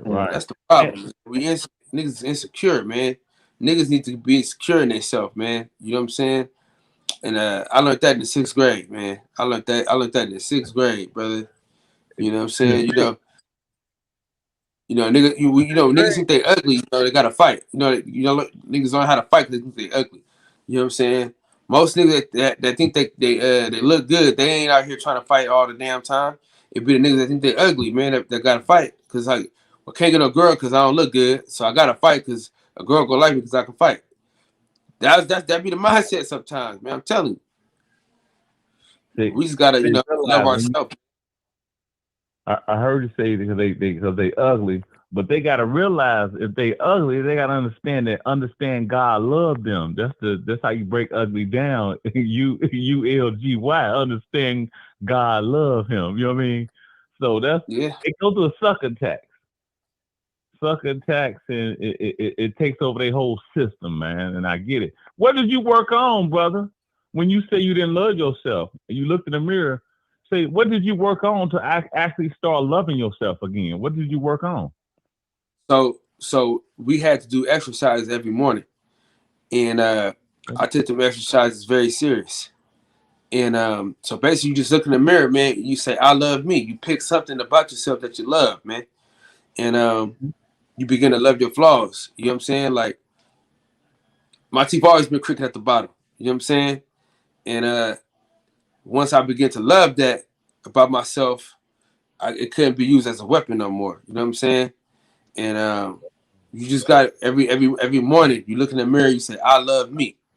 You know what I'm saying? Mm-hmm. You just talk to yourself, man. You a fly motherfucker, man. You a bad, nigga, you a fly dude, man. You know what I'm saying? You don't get through this day. You know what I'm saying? Every now and again, I still do it every now and again. I don't do it as much as I used to because I don't have to as much. But sometimes, man, you gotta talk to yourself in that mirror, man, because the man in the mirror is the most important person in the world. Like, I ask people all the time, man. My uncle said this one time, man, and I didn't learn this till I was 30. He said something very profound. He asked me. He said, "Man, who's the most important person in your life?" I said, "Man, my kid." Yeah, nah, man. I said, "Shit, my mom. Who you think?" He said, "Yourself. Because if you ain't right, they ain't right." You know what I'm saying? So if you ain't right, your kids ain't gonna be right. Your relationships ain't gonna be right. So you gotta make sure you straight. At the end of the day, man, mental health is a motherfucker, man. And we gotta get more serious about that, man. I know we men, you know what I'm saying, we don't want to talk to each other about certain shit, but fuck that. You know what I'm saying? We gotta get that shit off our chest, man. And that's one thing, that's the great thing about the barbershop, man, is we talk about everything. So there's no excuse on these platforms, on two platforms that come on back to back. There is no excuse. You know what I'm saying? Last shout out to my homeboy my boy Carlton and Fred last night. They had a great debate on my channel last night, and ain't nobody talking about killing each other. Ain't nobody talking about killing or fighting or nothing like that. Niggas just had a debate. Niggas have a difference of opinion, but men can do that. As men, we not gonna agree on everything, but we can be respectful. You know what I'm saying? He ain't gotta be no bitch. You ain't gotta be no bitch. I ain't gotta have no gun to kill you. I ain't got to do nothing. We ain't got to do none of that. You know what I'm saying? That's the problem with us though, man. Our egos are so fucking fragile, man. And once we get that shit under control, man, life is a whole lot better. You know, men, we can only see, man. We only see we can't never see the forest through the trees, man. You know what I'm saying? We only think about the right now. You know, that's why I have a lot of friends that are women, man, because they be planning ahead. They can see shit 10 years from now. We ain't not even thinking about that. Women be breaking shit down. You know what I'm saying? Like, this is what we're doing long term. We most times we think about the right now. And once we can tap into the, all right, set this play up for the long haul. If y'all don't follow Fred on Instagram, you're missing, because he always set you, every time he posts a stock, he's setting you up for the long haul. He's setting you up for some shit that's gonna happen tomorrow. Like, for instance, like he had the Universal stock. He said, I'm gonna hold on to it because I gotta wait for it to go back up. You know what I'm saying? That's the same thing. That's the same thing with us, man. We just gotta do better. And I'm gonna be honest with you, man. Welfare was the worst thing to happen to the black community because the father couldn't be around. You know what I'm saying? But I think now, this generation that we're growing up in, more fathers are stepping up to the plate, and it feels better. I think the generation before me failed us. You know what I'm saying? Those OGs failed us. They were very selfish and self-centered. You know, the crack era, they didn't give a fuck about nobody but the money and themselves. You know what I'm saying? They didn't give a fuck about being fathers. They didn't give a fuck about being in jail forever. So now the tables have turned a little bit. You know what I'm saying? And I think now more people are being fathers, more men are being men, and eventually, man, we're gonna get somewhere. You know what I'm saying? We're gonna get halfway somewhere, but we just gotta do what we supposed to do, and your household is first. You know what I'm saying? If you got daughters, you gotta make sure they straight. If you got a son, you gotta make sure he a man. You know, I tell my son all the time, man, I love you, boy. You know what I'm saying? Because at the end of the day, man, they gotta know they loved. You know, my daddy was in and out the house, so that father's love wasn't there. You know, that's a lot of this. That's a lot of this shit as far as not loving yourself. When your daddy ain't around, you know what I'm saying. You build up so much resentment. You know what I'm saying, and it bleed through your kids.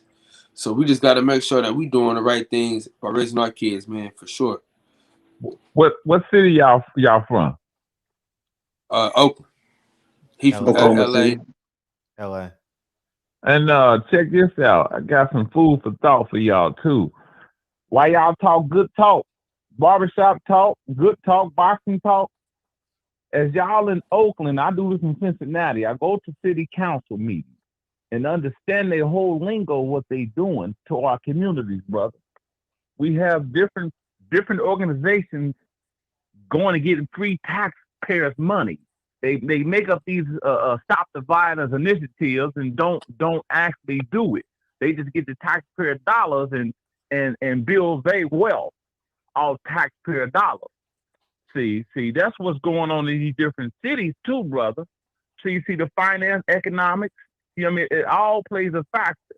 They're using taxpayer dollars to genocide a community, to build their empire too.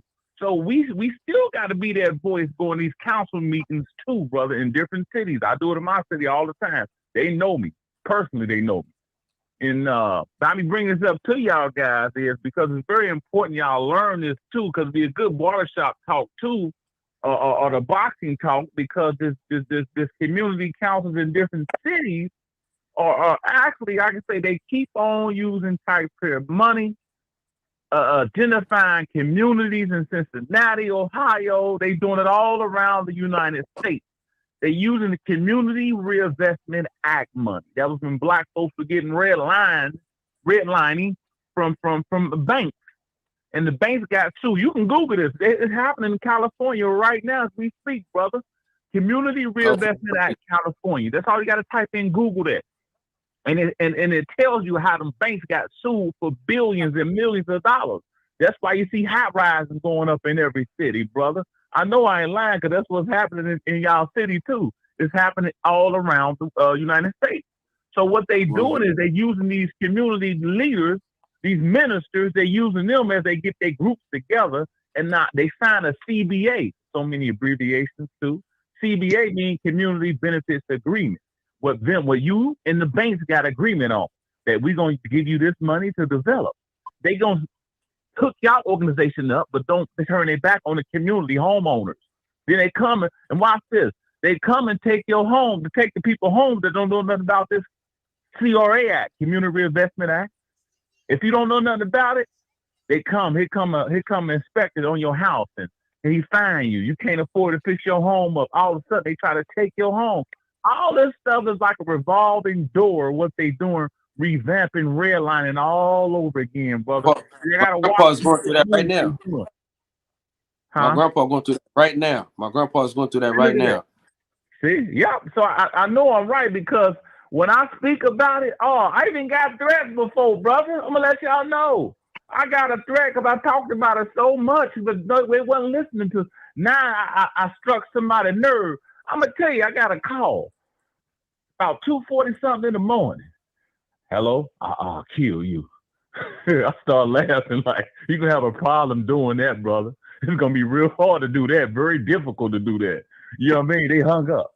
I found out who did it, who called me. You know what I mean? He set his own self up.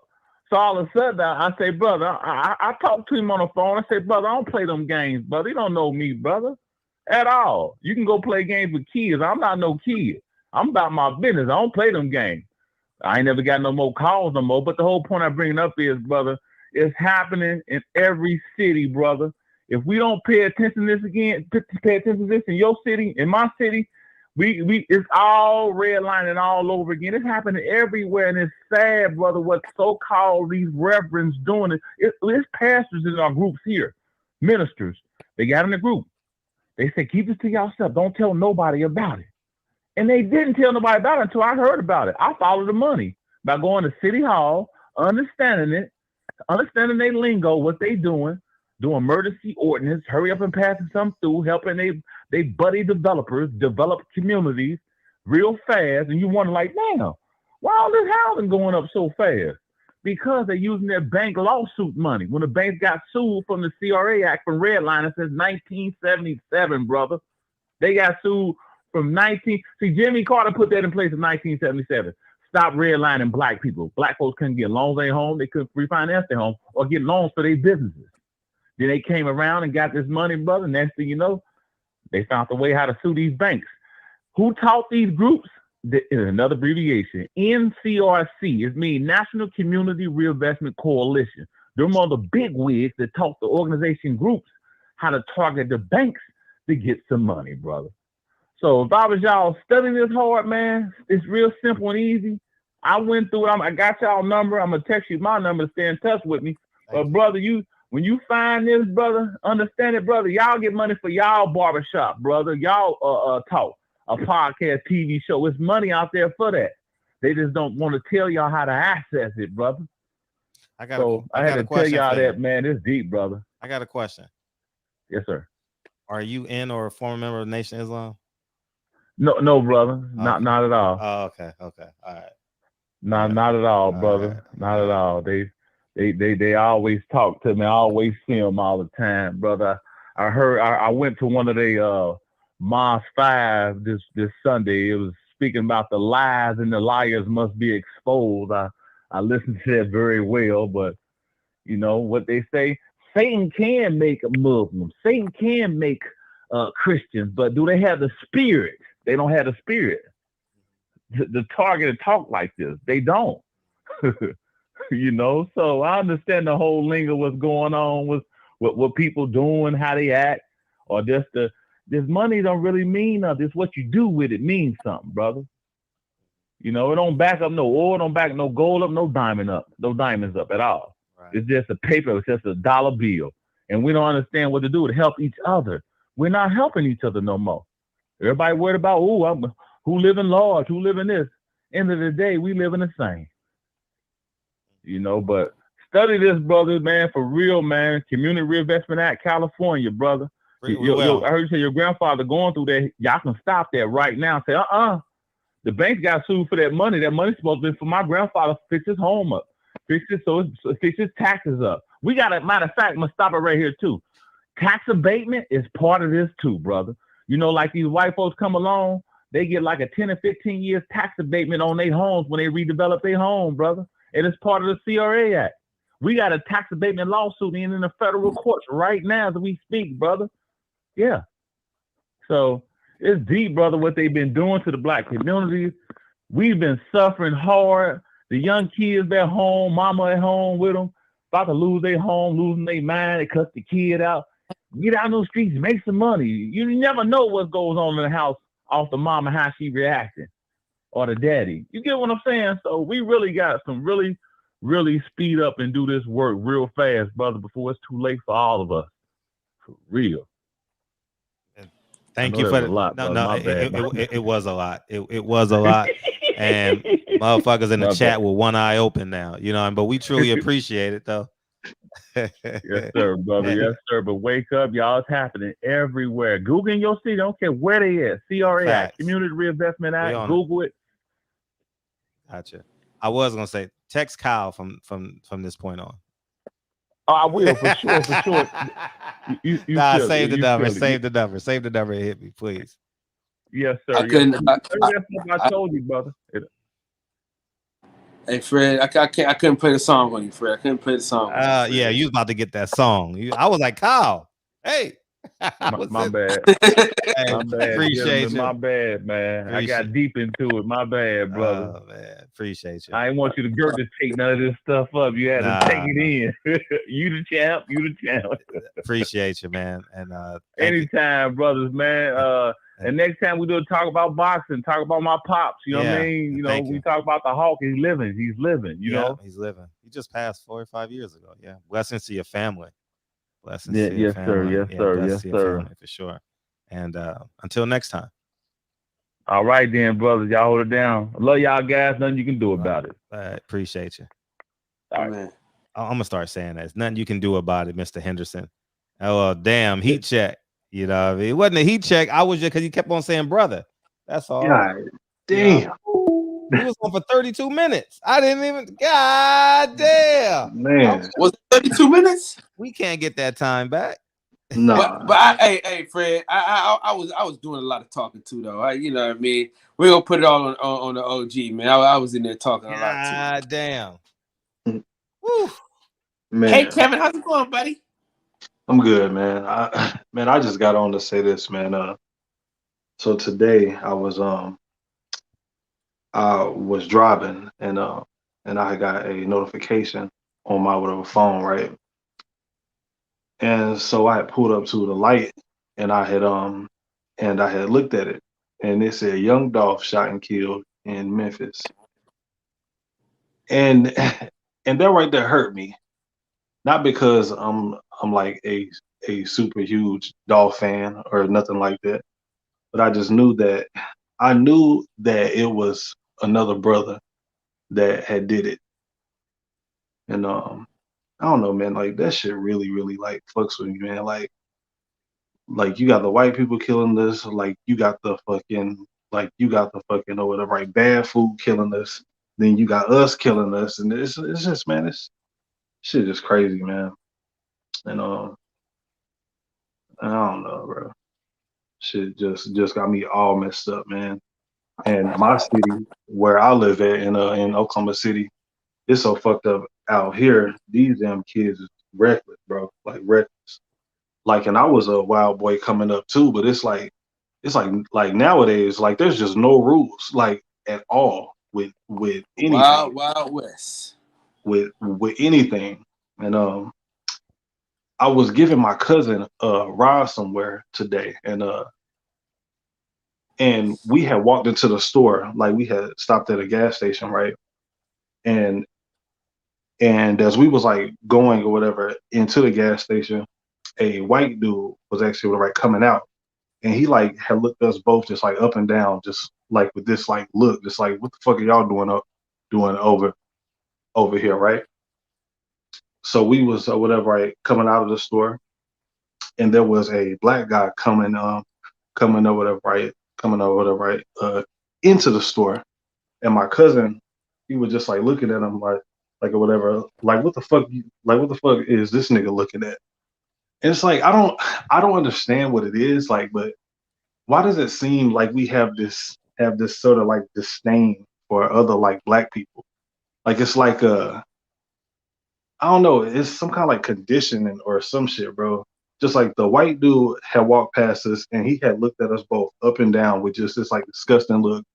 And my cousin, like he didn't say nothing about it. But as soon as that black dude had walked past us, it was like, man, what the fuck is this nigga looking at? It's like, I don't know, this shit is crazy, bro. It's nuts, man. What y'all think though?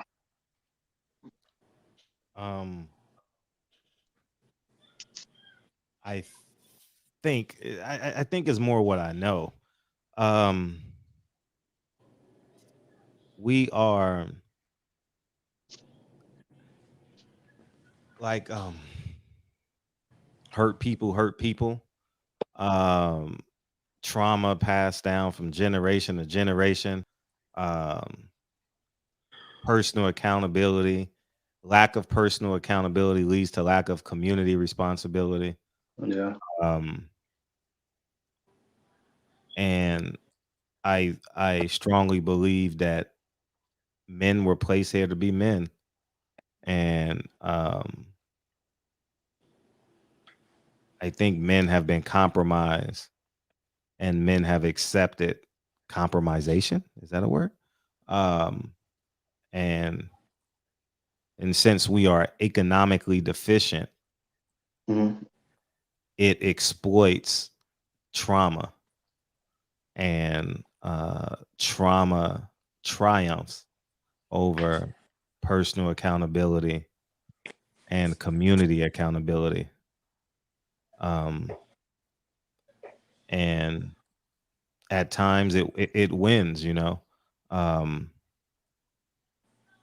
And I think we got to get back to it's a simple solution. You know, men don't leave the house. Yeah. Co-parent. You know, That's a fact. It's really that important. The marriage don't work. Co-parent. Like I think that we got to we lose sight of long-term goals, and I think women have to hold women accountable. Miss Independent. That will never happen. I'm strong. You're not. Yeah. Yeah. Champion Heart says we are traumatized people who's never received therapy. Yeah. That's all facts. And you posted that earlier in the chat. Thank you. It's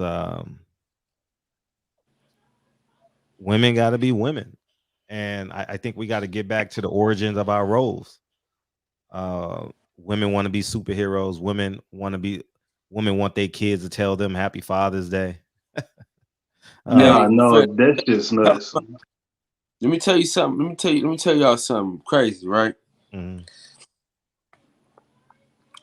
Women will dress their son like them the exact same way as the niggas they despise. All right, facts. Yep. Facts. I'll be honest. When I mean, it's just call it a buck. When I see a woman in in the streets, and her and her son are dressed alike and shit like that. I'm like, man, that's that. I mean, that's like easy picking. Like, I know I can like mentally destroy her. You know what I mean? I know she's like putty in my. She's literally putty in my hands. You know what I mean? Or I see a little kid in Gucci, and I'm like, oh my, Yeah, this is yeah, so just easy. all Like, dressed up, like just yeah, like I'm like, man, you have no idea like the signals that you're giving off for a man that lives as a man every day. And mm-hmm. uh um it's it's just a lack of original roles. Yeah. Like we've gone so far from our original roles. It's like for example, I saw this beautiful woman. I mean, she was drop dead gorgeous. Like she's so fine, you can't help but compliment her, right? And and I'm walking towards the gym, and I just compliment her. I say, "Hey," I mean, she was at the gas station, right? And I had to walk past the gas station, and and she's like, and I was like, "Hey," I mean, have a beautiful day, and I said something complimentary towards her, and she immediately said, "Oh, I got a boyfriend," but I wasn't aiming towards that. So what I said was, I says, "Well, if you have a boyfriend, your boyfriend shouldn't allow you to take on the male's role." Damn. And I'm pretty sure that stuck with her throughout the day. Mm-hmm. But I wasn't even going to hit on her. I'm just saying you're just so beautiful. Like some women are just so beautiful, you just want to compliment them. And I wasn't pushing towards her, nothing like that. I just Yeah. complimented her. And Fred, I what? know what you mean, Fred, but it's but nowadays, man, with these women today, Mhm. you can't do that shit, man. Like they automatically like their mind doesn't go to just a thank you. Their mind goes somewhere totally different. Right. Like just like the one lady has said, I got a boyfriend. I'm like, damn girl, I was just saying shit that Uh-huh. you look nice today. Damn, Yeah. bitch, And bye. Like hey, Fred. yes, Kyle. It was funny that you said that, right? Shout out to my boy John. We was just talking about that earlier, I got another right? story. Go ahead. I said Shivery didn't die on his own. These bitches killed it. oh yeah, straight up. Ooh. Yeah. Women killed You know all what I'm saying? that. Like, hey, Shivery is dead. Shivery is dead. No, you murdered that motherfucker. You murdered the shit out of him. Remember back in the good old days, you open the girl car door, hang. She opened your car door, bang. You know what I'm saying? I wouldn't put my jacket over a puddle for most of these trifling tramps. You know what I'm saying? It's ridiculous, man. Straight up ridiculous. Go ahead, Yeah. Fred, with your story. It's gonna be a good one. Yeah, not really a good one, but thank you, Aron Tamazan. Appreciate you, and you donated after the show too. He's in the Cash App. I truly appreciate you consistently supporting the platform. I always open up the door for one. I'm always going to be the gentleman. All circumstances, I'm 99%, 95% of the time. I'm human sometimes. 95% of the time, Fred is always going to lean on being the gentleman. So every so often, a woman doesn't say thank you when I open up the door. Right? Mm-hmm. I go right behind her and tap her on the shoulder. I said, "Excuse me, I just opened up the door for you." And obviously, there's some energy attached to it. You know what I mean? And I just and I said the reason why is because you want me to be the man. It's not just opening up the door. It's not just opening up the door. It's to put you in a space to receive a man that has the characteristics of a man. Like I don't let a woman just walk by me and like carry on with their day. No, excuse me. No, you're gonna honor my masculinity. It's really simple. Like I don't think nothing out of I just you know what I mean? You Like know, go ahead, Kyle. I was driving one day, right? Mm-hmm. And I seen a young man walking on the other side of his woman. Mm-hmm. So I wrote the window down. I said, hey, young pimp, you supposed to be on this side of the street. Try to get shot. hey, you know what I say that I ain't gonna lie. I'm like, man, I can fuck that bitch. I'm gonna keep it a buck. Like, I'm being honest. Like, I'm just being a man. It's just this barbershop. Whenever I see a man not being a man, yeah, I know I can fuck that bitch. Mm-hmm. And I'm saying bitch because I'm amongst men. I don't say that publicly, but I'm like, nah, like it's like she gonna fall prey to a man with masculinity. 100%, not 98% of the time, not 99% of the time, 100% of the time. You see the woman carrying the groceries. Oh my God. Oh, and the man, he just be walking, and I'm like, damn, where they do that at? Yeah. Like that. Hey, a nigga be in the car on his phone while the woman pumping gas. I seen that. I see that. And then you that, say, I don't say that, but you know what's funny though? That same woman that you say, hey, how you doing? Woo, woo, woo. She said, I got a boyfriend. The same nigga sitting in that goddamn passenger seat, right, with her pumping the goddamn gas and her driving the goddamn car. 100% of the time. 100% of the time. And then it's tragic that many of these he says for us, but none for the white supremacy. Thank you, dog. And that's what Wilder needed. Appreciate you. Because they've never had men in their life. You know what I mean? Like, man, I just think, man, being a man is like the greatest. It's like the gift that keeps on giving. Yes, it does. You know what I mean? Like, I'm raising the Lincoln to be the same way. Like, man, I'm the same way. Man, you see a woman searching a change purse for 13 cents. Man, put a quarter on the damn counter. Like, I'm just being honest. Like, I'm just put a quarter on the counter, man. She going through her purse trying to find 13 cents. Man. Yeah, that right there had actually happened to me the other day. I'm doing that. Fuck that. Well, you don't have to, but I'm just saying. Yeah. I feel you, but yeah, it's just it's just putting a woman in her role, like putting a woman in her role. You know what I mean? You nigga, have your money straight. Man, it's just 13 cents, man. It's never like $30-$40. It's like the change, man. Just put it on the counter and keep it pushing.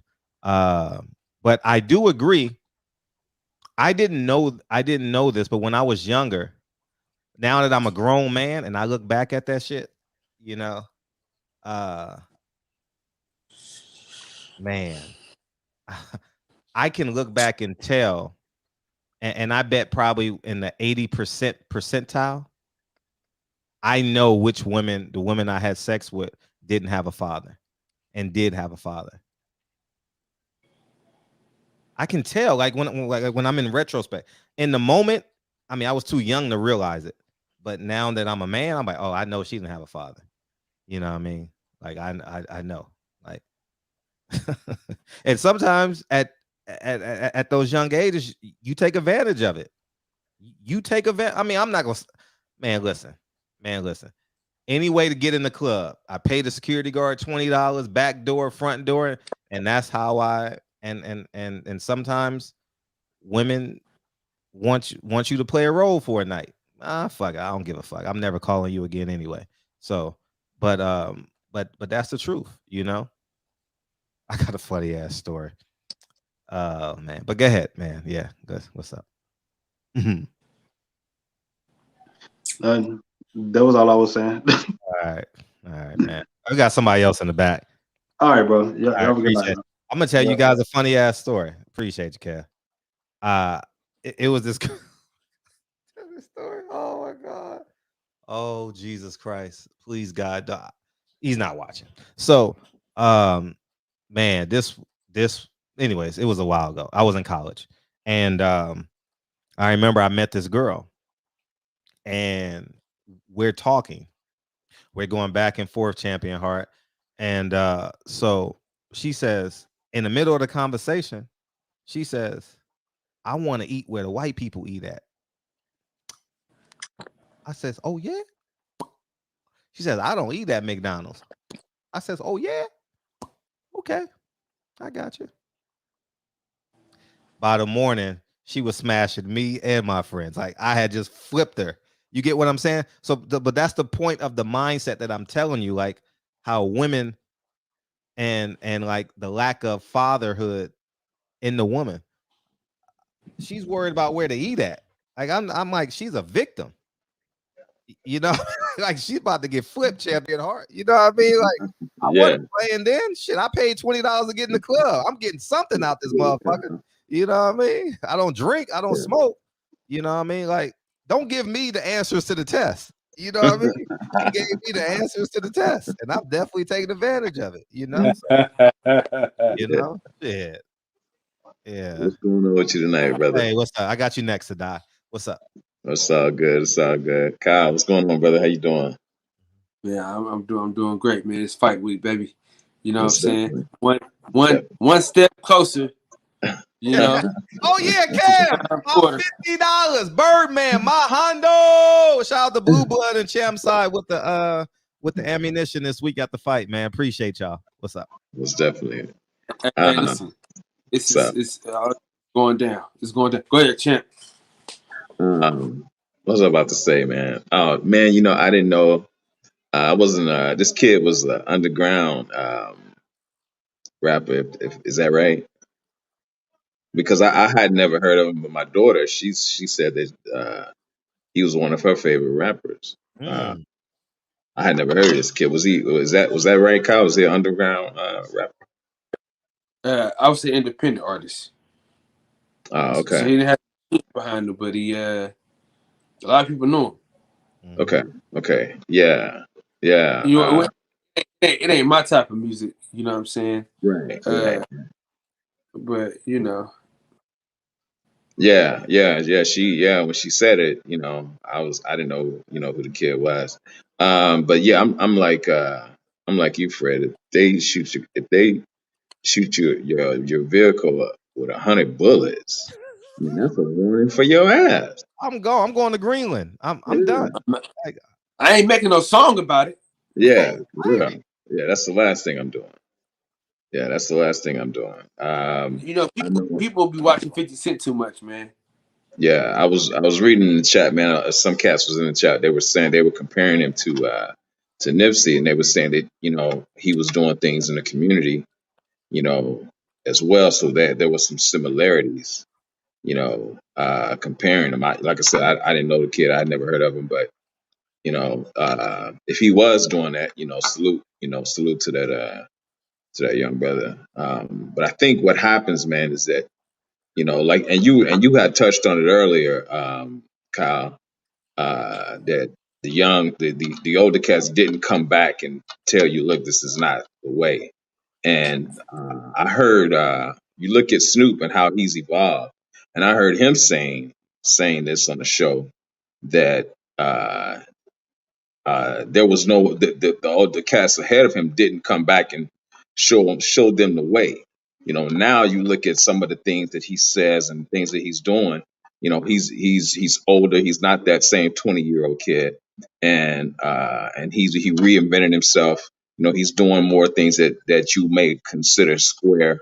You know what I'm saying? So he's evolved, and he's trying to reach back and let these cats know that, look, this the way that we was doing it is not the way, you know. So I respect that brother in that aspect. You know, I don't know if you ever seen that interview. Had you seen that interview where he was talking about that? Yeah. So, but like I was saying, Malcolm X said it best. You know, who taught you to hate yourself? You know what I'm saying? So, that trauma that has been done to us, man, we never got therapy for it. And I think there's a lyric in a Jay-Z song, and he's talking about a mindset, and he says in the one of the lyrics, he's saying when my situation is not improving, I'm murdering everything. Ain't That's moving. moving. Yeah, yeah, you know what I'm saying? So he's talking about a mindset, you know, and uh, um, they like to tag that stigma on ghettos like that's black. Ghetto is not black, you know what I'm saying? But that's the stigma that they like to tag, to it. There are ghettos all over the world. But my point is that just because someone's in that environment, doesn't mean that they want to be there, or that they uh, have uh, a type of mentality. Although it creates a type of mentality that's you know that's like the mentality that Jay Z was referring to. Everybody's not like that. You know, um, and everybody can't get out of that situation. You had mentioned earlier. You were talking about your property, and it's funny because you had told that story before, and I was talking to a buddy of mine, and he was telling me about uh, his cousin who has properties in think he said it's in Indiana, Mm. and and he was saying that the gangs were constantly tagging his building. And I remember the story that you told, and I said, "Look, man," I said, "what's happening?" And they had threatened him because he kept painting over it, Mm-hmm. and they threatened him. And I said, "Man, he's gonna have to befriend those guys." Yep. And I said he's looking down on them.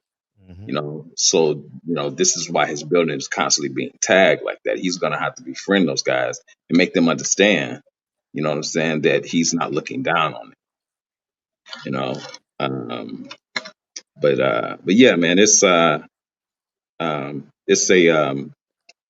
like I said, it's just I related to, I think what's his name said it it was just recently what's the brother, the Tulsa Real Estate Fund Oh, was Jay several Morrison.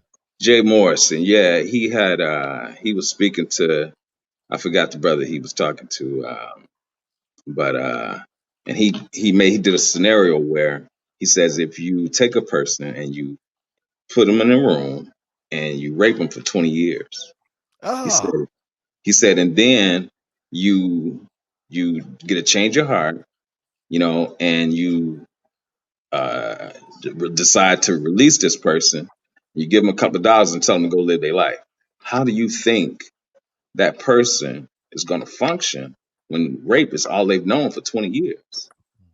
So how do you think their offspring, you see what I'm saying, is going to function? He kind of related to, I thought that was a real good parable that he used, to describe, the way that the system has produced, what it has produced. I Right. thought that was a good parable, where, the way you put it.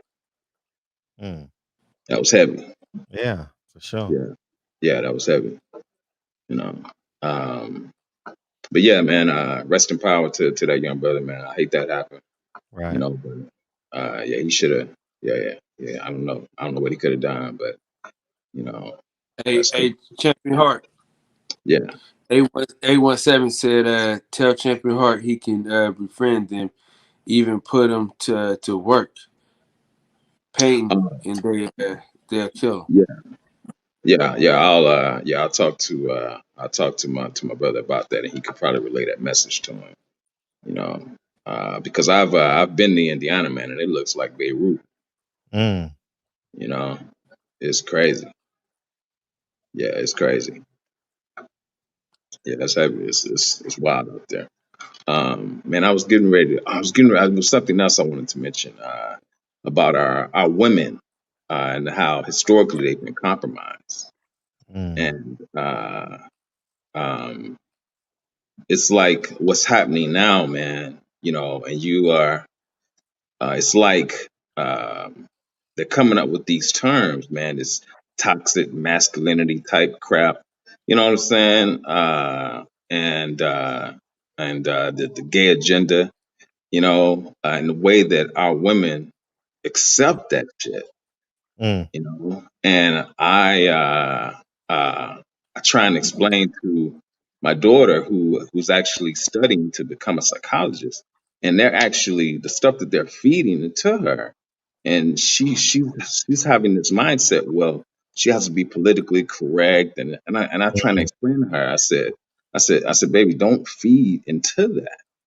You know what I'm saying? I said, a dude, you know, with his dick tucked between his legs and a wig on his head is not a woman. You know, and how he feels mentally, you know what I'm saying, does not make him, you know, a woman. I said that is a mental disorder, and you being a psychologist should recognize that and not go by this protocol that they're feeding you. You know, so I'm giving her books of Dr. Francis Kweswelstein wrote the ISIS papers, and I told her you need to read this. You know, especially with you going to get your master's. You know, because Dr. Kweswelstein she predicted a lot of the shit that we're seeing right now in the ISIS papers. That's a heavy book. I don't know if you read that book or not. Yeah, the ISIS papers. Yeah. I overviewed it. Okay, yeah. But You know, Fred. You know he didn't read the whole thing. You know he be cheating. whatever, man. I'm not going there with you, Kyle. You know, Fred cheated his way through college. You know that, right? Dre will Yeah. tell you. Dre will tell you. Dre did a percentage of my papers. Oh, this shit. Hell yeah.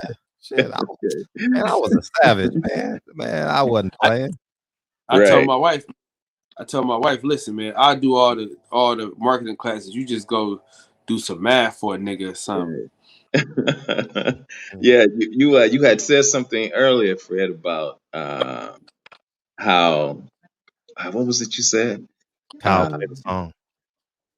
No. Oh, no, About okay. you were saying something about I'm trying to remember what you were saying, man. It was about god damn, because I was gonna expand on that.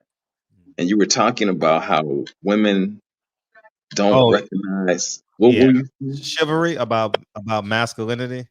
Yeah, about masculinity. I thought that Queen Patty, man, she had said it so eloquently. What'd she say? You know, few months ago, and she said that when she recognizes masculinity, it calms her. You know what I'm saying? And she reacts accordingly. She doesn't feel that she has to, you know, be in that masculine position. You know what I'm saying? I forgot how she put it, man, but she said it perfect. I'll have to call her. Yeah, she said it perfectly, man. I forgot how she put it, but I look at my cousin and her daughter, you know, she raised her without her father being there, and she doesn't recognize, you know, masculinity or a positive male figure because she's never seen it.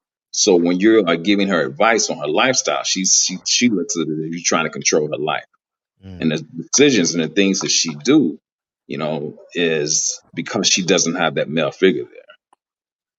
You know, and she, although now she has made a move toward therapy, but she has she has a male therapist, and she thinks that she needs a female therapist because this male perspective seems foreign to her. And I'm telling her, no, keep that male therapist. You know what I'm saying? I said, because, you know, you've always had that female perspective. So this male perspective that's giving you good advice and trying to guide you, you know what I'm saying, it's the better perspective that you need. But she's not recognizing it like that. Right. You know, it's a trip, man. But I'm not gonna stay online. I was just jumping in real quick. Appreciate you. All right. Thank you, Champion Heart. All right, my brother. Let's get with y'all later. Peace. All right. Jarvis says, Kyle, take your ass to bed, man. I ain't gonna lie. As bad as I want to go live on my own channel, I just don't see it happening, bro. Well, just start it so they could keep it up. What's up, Sadai? What's up? What up, champ? How you doing? I'm hot as a motherfucker. You? Nah, though. About the young dog situation, like you said, man. Like somebody shoot 100 bullets at my car. I'm bulletproof in my cars. Like you got millions of dollars, you could easily bulletproof your car and get security guards, and then stop going to the HUD. There's nothing in the HUD. What are you going to the HUD to do? Just sit down. You could provide from the HUD from the outside. Well, he was getting some cookies. He was supporting the black-owned business at the time. He got enough money. He a mainstream artist. He not no underground artist. You could look that up. He's a mainstream independent artist. He's worth over $10 million. I mean, you could send somebody to go get them cookies at the end of the day.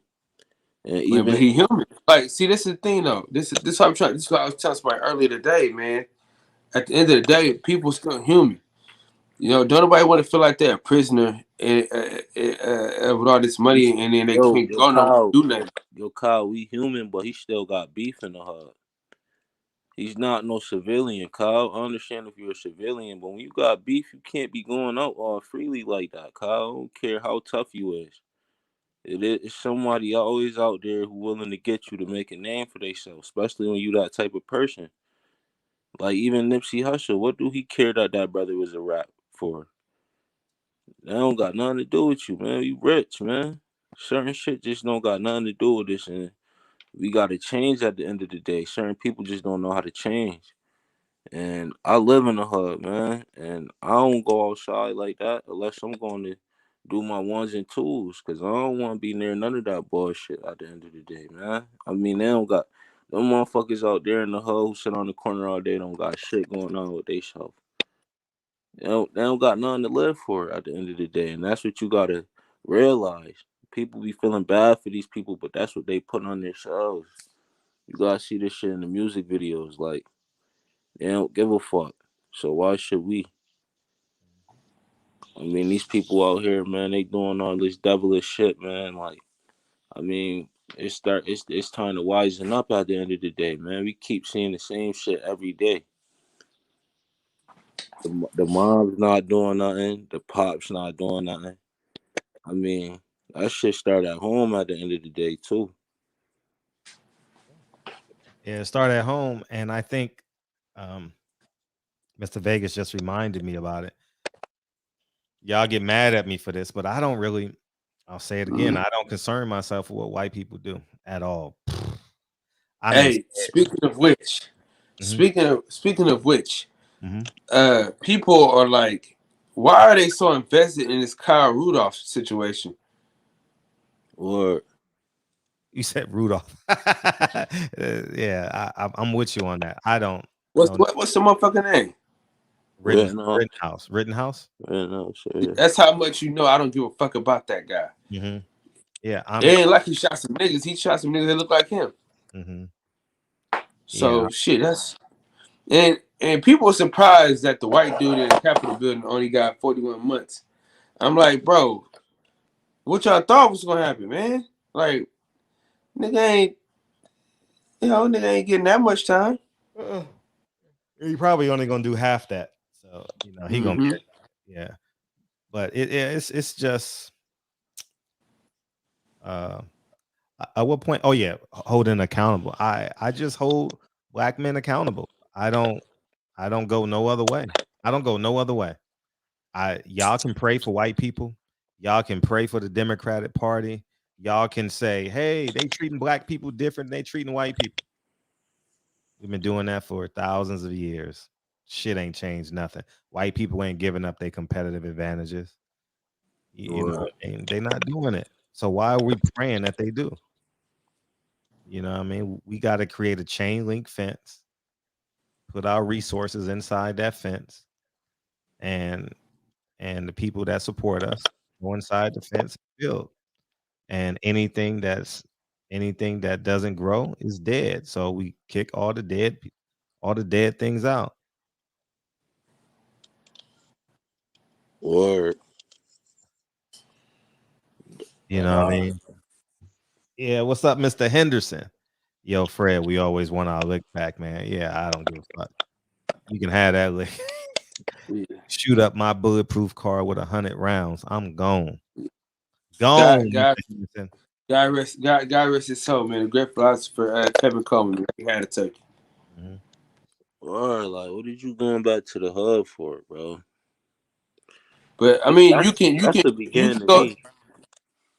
You know, you can go back to the hood, but you can't be up the hood. You know what I'm saying? But at the end of the day, man, you know this, I know this, we all know this, man. At the end of the day, that's the hood cachet. That's what niggas live for. They live for that validation Shit, from niggas in the motherfuckers hood. in the hood don't want to be here. I don't want to be here. I don't live for that shit. I don't know why he want to be here. I don't want to I'm be not here. saying we. I'm just saying. Listen, what I'm saying though.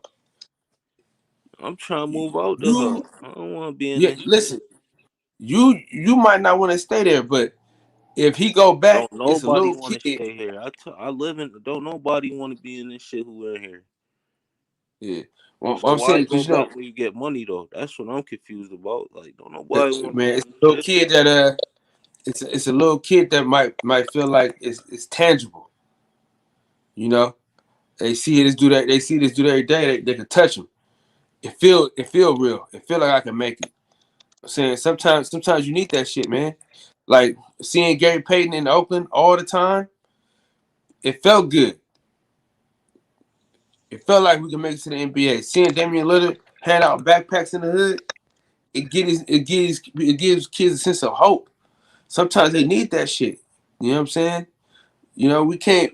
It's a lot of shit that we don't even know what be going on. You know what I'm saying? But at the end of the day, you know, But Dame could do that because Dame don't promote what Young Dolph promote. They two different people. That's what Young Dolph had to understand that. That's where people got to separate themselves at. You a gangster. You can't do the shit that Damian Lillard do. You can't do the shit that Chris Brown do. that ain't true neither That's a though, di- man. It's a lot of gangsters that can move like that. How? Who? Name one. Alpo just died. Come on, man. Name one. Lil D. Lil D. He don't Yeah, promote if you that if you though. don't if you don't know if you don't know Lil who that D is, don't promote that. He look get him up. money. He was a crack dealer. He was not no shooter. You said, excuse me? He don't promote violence. Lil D is an old man, bro. No, that's what I'm saying. But you said you bring up Alpo, I bring up Lil D. Alpo is in two different eras than Lil D. They was damn near in the same Alpo era, bro. era is still outside shooting, as you can see. They shot him. Then they sending kids after grown men.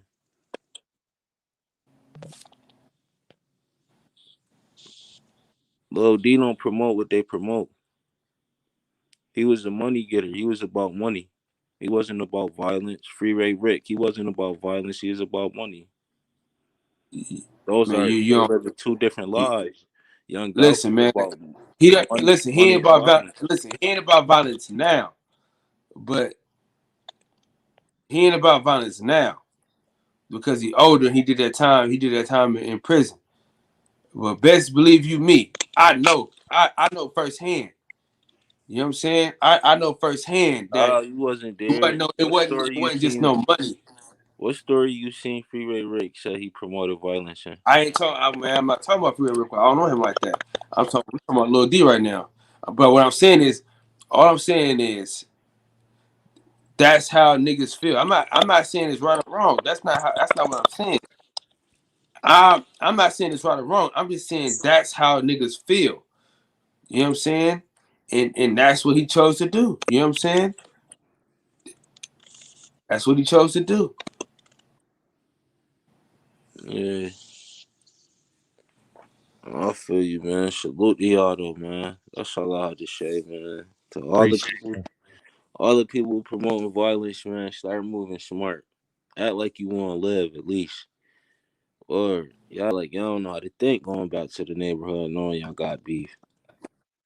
All right though. Peace.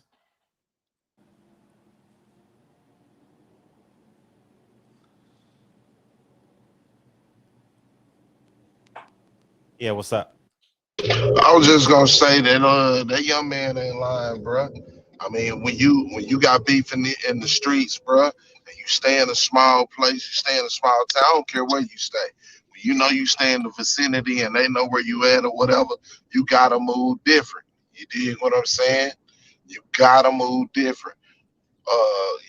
Mo, unfortunately, he was moving different. He was in a low key whip. See, everybody said Dolph was riding in the whip.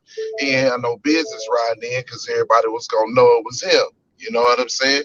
Everybody know he keep his cars wrapped like that.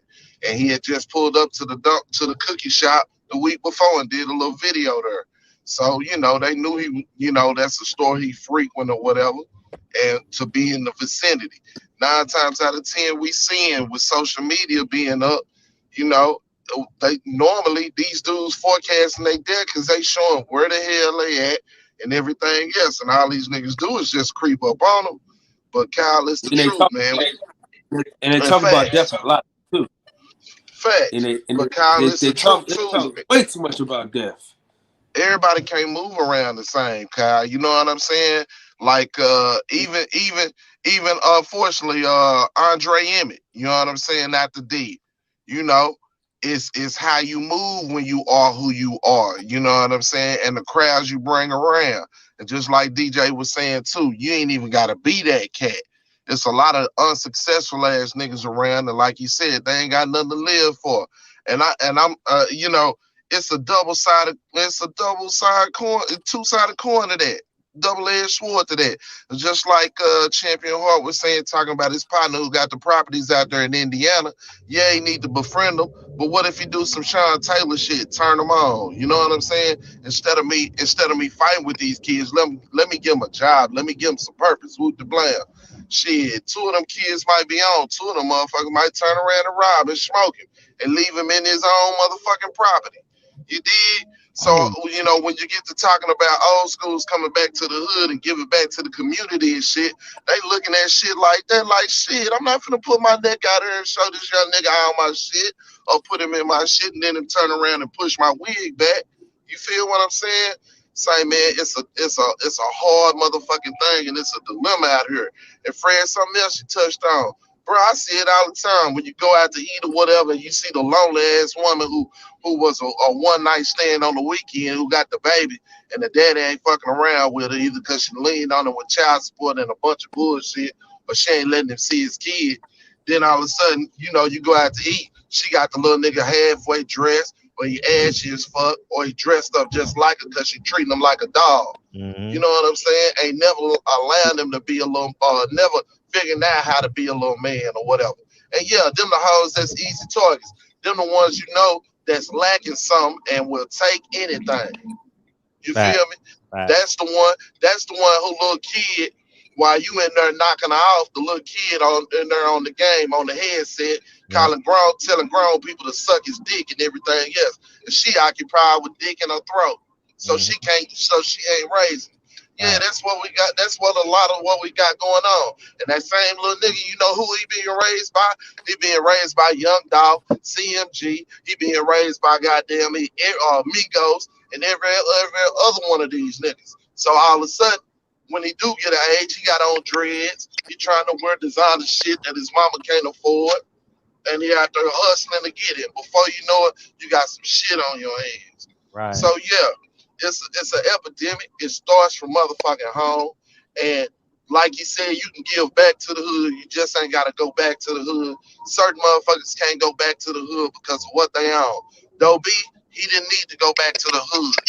Nipsey, he gave back to the hood, but in my motherfucking opinion, he didn't need to be in the hood. And same with Dolph. He could have, hey, them cars bulletproof. Shit, have somebody get out the car and go get them goddamn cookies for you, fam. You know it's hot. You know these niggas done tried to kill you multiple motherfucking times, bro. You ain't no normal motherfucking nigga, bro. So that's just what it is, man. These streets is hot. And I'm gonna tell you something before I go. These open carry laws and all this shit, they know what they doing with this shit. They putting this shit out here for you to kill each other with. They know your ego's too big. They know you motherfuckers don't have no identity because they snatched it from you and taught you how to hate each other. Right. So they know this. So they setting all this shit out here for dissension. They don't like you unless you fit into some shit. Look at Kyrie. He was a shut up and dribble ass nigga till he said he wasn't taking the jab. Now they love his ass because it fit their agenda. They didn't love hip hop. They didn't love hip hop. They ain't got no need for hip hop. But now all of a sudden they got rap songs and shit. Let's go branded, and got white folks dancing like they black folks and shit. I'm telling you, and a lot of you Sambo ass niggas will jump right in and be dancing with them because you don't recognize the game. It's the same shit Canelo lay down when he jumped from 168 after watching some white boys, and then go move up to fight a motherfucking sky cap ain't nobody never heard. Half of you motherfuckers who blind will believe it. Everybody can't go. We can't save everybody, and we got to recognize that, recognize the fools that's around us, and get from around they motherfucking ass and pray for the rest. I'm out, Fred. Appreciate you. Appreciate you. I'm gonna show you guys something that I did the other day, and coincidentally, it ties into tonight's show. And I'm only showing this for motivational purposes only. Give me a second, Deacon. Mr. Henderson. Hey, Fred. Wait, listen. I got about 5 good minutes in there. Go ahead, though, Fred. All right, cool. Fred, we just need to Jimmy Hoffa the idiots in the hood. I could care less about these street politics. I'm a civilian. You know, I mean, I got the police on my side. I ain't got no hood politics. But I'm showing you guys this. So about last week sometime, I saw someone I follow on Instagram, and I want you guys to see this. Can y'all see this picture? This shit touched my heart last week, man. It got me all emotional and shit. And so what I did was, Deacon, I DM'd her. I was like, it was somebody's funeral, and I see the little boy throwing out the B sign, right? So I DM'd her, and this is what I told her. And she's seen it, but she hasn't responded back. But this is what I sent her after I saw this picture. Hopefully it still plays. Hey, Jack, this is Frederick. Hopefully you remember me. I saw this picture on your stories, right? And I felt inspired. I don't know if that kid has a father, uncle, whatever the case may be, but if he has like a male role model, and I say this respectfully, not out of disrespect or anything like that, but I would love to be a mentor to that kid, because, you know, the last thing we need is, you know, little boys growing up to be a reflection of what's not great in our community. But hope all is well with you, and hopefully you receive this message in a positive light. And if I can be an asset to that young man, please don't hesitate to contact me. Peace. And the reason why I did that was because I know my little daughter Kennedy has to marry a young man, and all this kid needs is just somebody just to say, I believe you can be a firefighter. I believe you can be a school teacher. He's in 4th grade bullying kids. We saw the opening scene from what's that? You know, Boys in the Hood. They shot that shit right by my house. You know, it's so important, dog. It's so important that when we see these kids like this, and maybe I do this a little too much, you know, it's just important. It's so important, and I mean this inherently. I mean this inherently, that we take the initiative. And that's why God gave us testosterone. That's why we are masculine men, for us to take the initiative and say, this is what we should be doing. I don't know that kid from dirt. I met this girl during COVID or something. She was selling something on Jarvis on Western in Manchester. And I met her there. And so I don't know. I have no dealings with her, and I don't go to her stories often. But I say this and I mean it. When you see stuff like this going on and you think that you can make an impression on them, I say do it. And I'm not doing this for clout or nothing. I think it I did this. I contacted her last week or 2 weeks ago, but I think it ties into the message that I want to preach in our community. So, Deacon, what's up? Hey man, too blessed to be stressed and highly favored. What's good with you, Kings, man? Hey, what you got? Oh, no. Yeah, I seen the brother, the video. I think I've seen when Reggie dropped it on IG. Mm-hmm.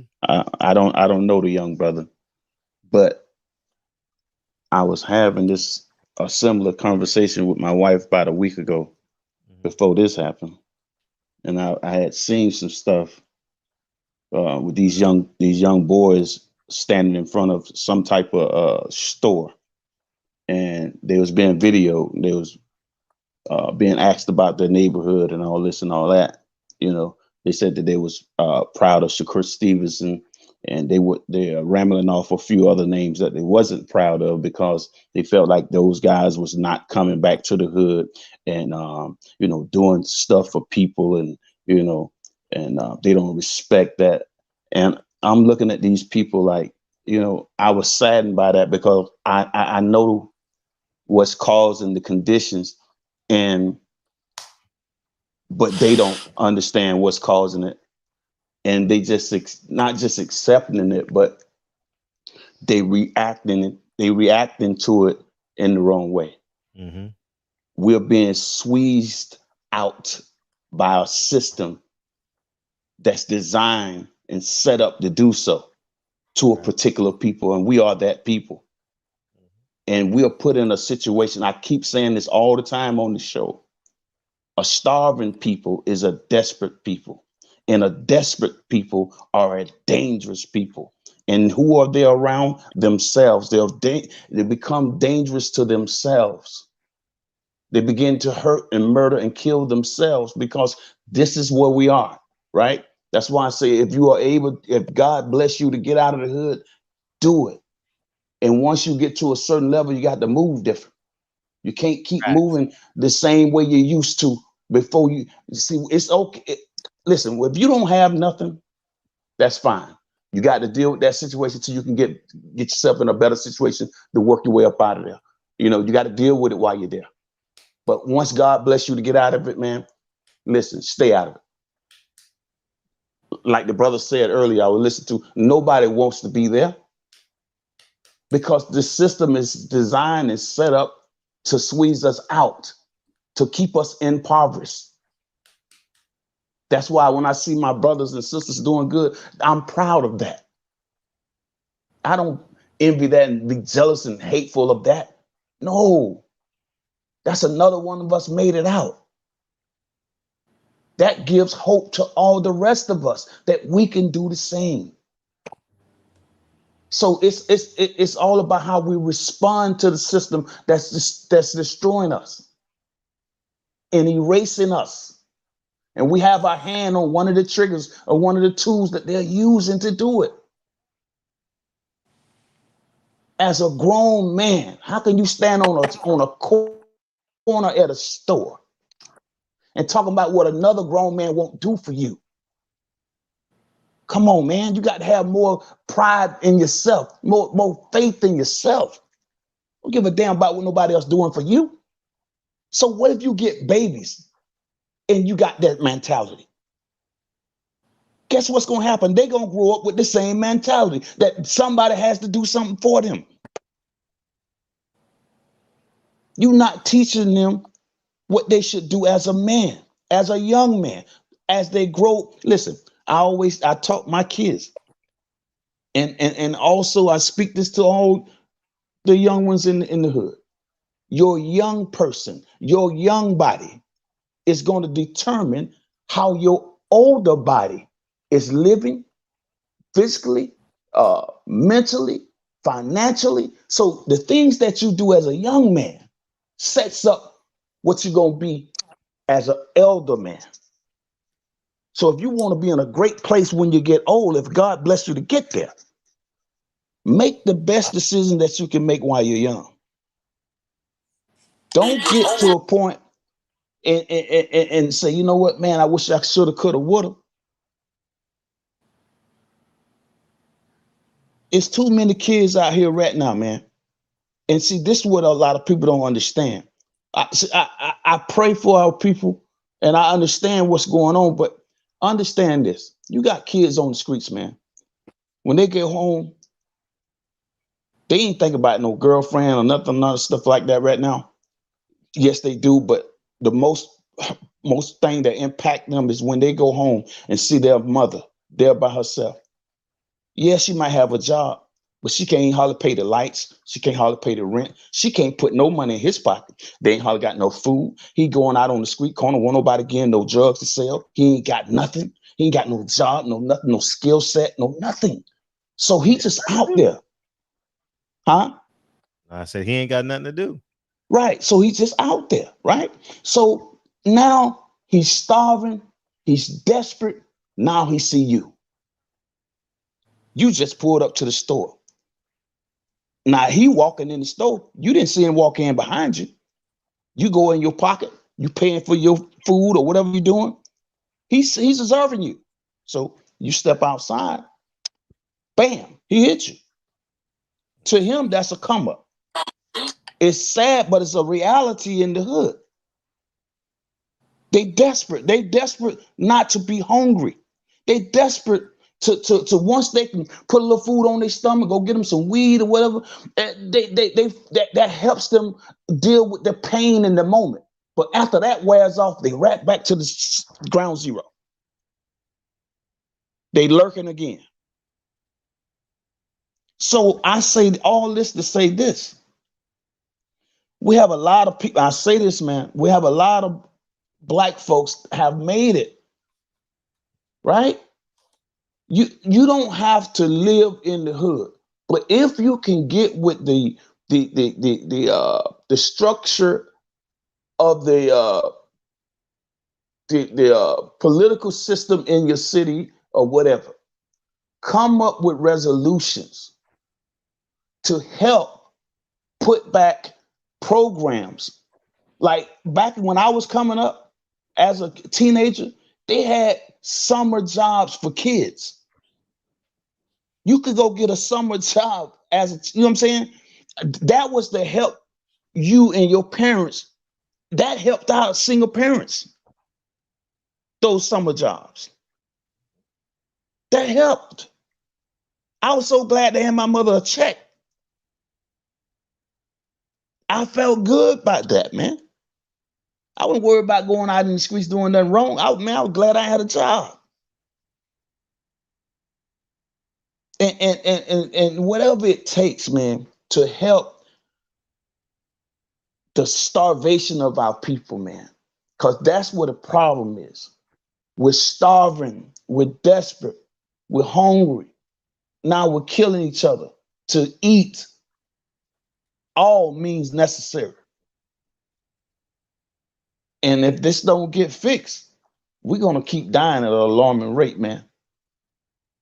Because there's kids out there on the streets, bro, ain't got a dime or a pot to piss in. It take 10 of them to buy $6, get a high. They might go buy a $5 or $10 bag of weed and go get them some L's or some backwood, whatever they smoke out of, right? But it take their whole little crew to purchase that because ain't none of them got no money.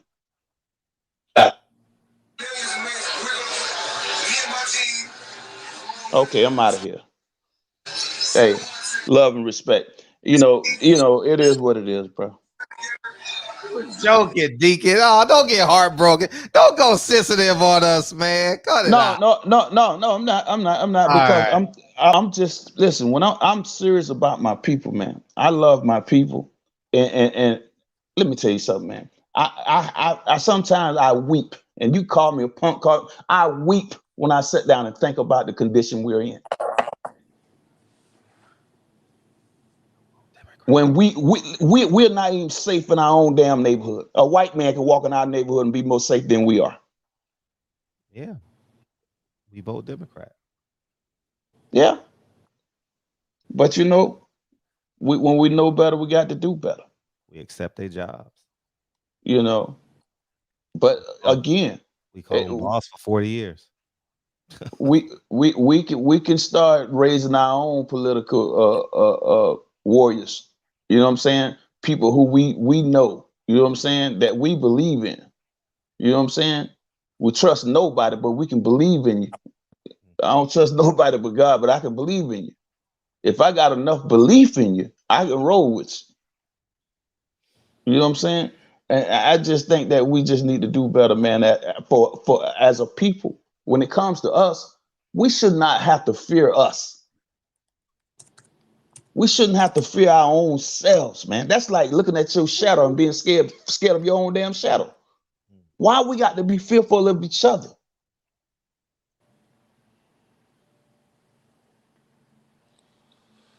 And it was a young man, I don't know who it was, and he said something that was on point.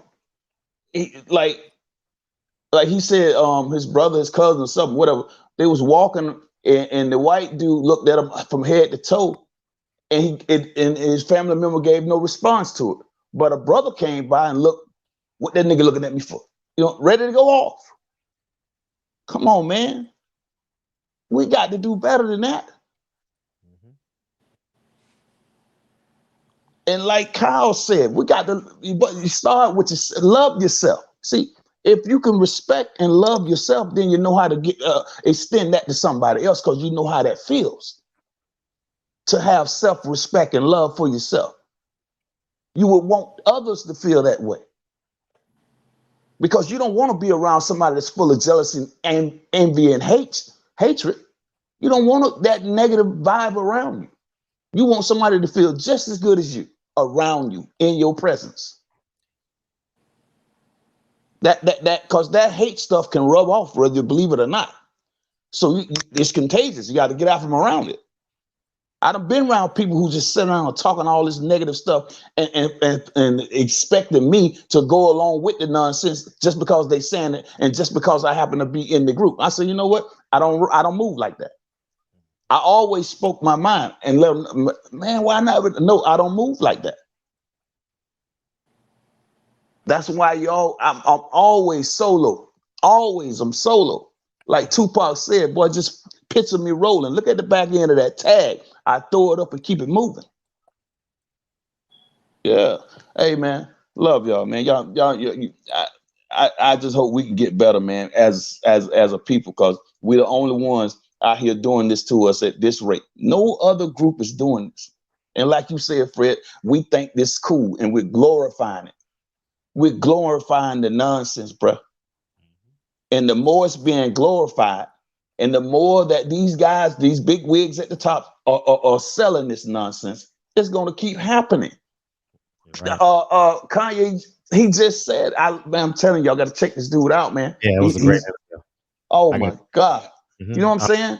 All over the place. Yeah, and he's like, man, I'm tired of you punks, because y'all sitting down, you Hollywood cats, y'all sitting down going along with whatever these folks saying and destroying your own community.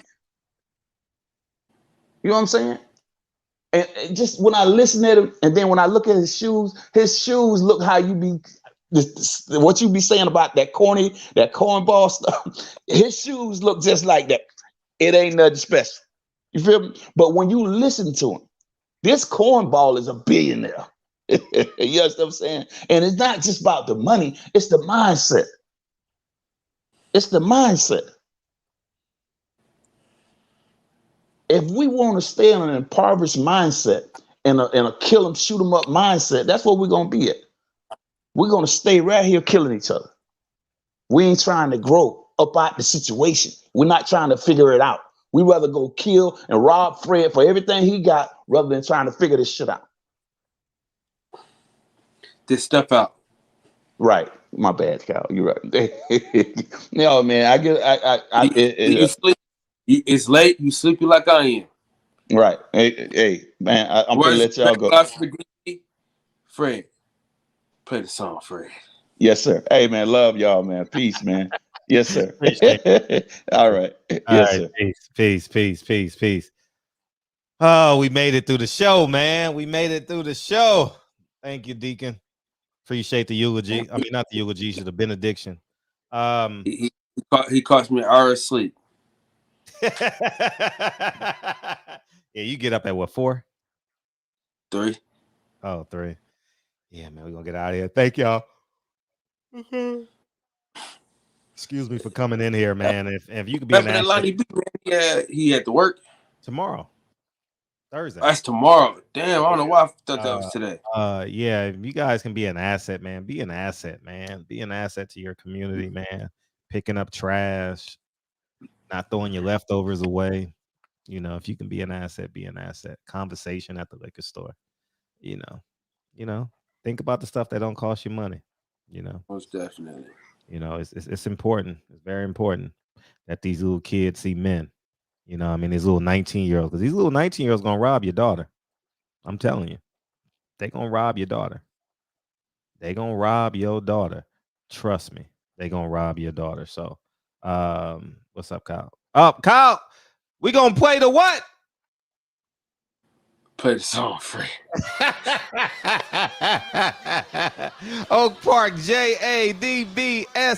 Champion Heart, King Israel, Struggle Boxing, Don Jenkins, Shaw, S.D-Man, Ja, DP. I come this way, Husky, 9 Miles, Champion Heart, King Herbo, Presidential Mike, Husky, Andy, Kevin Brower. Grow High, welcome to the show. Welcome to the show. JB's Twisted Barbecue. Welcome to the show.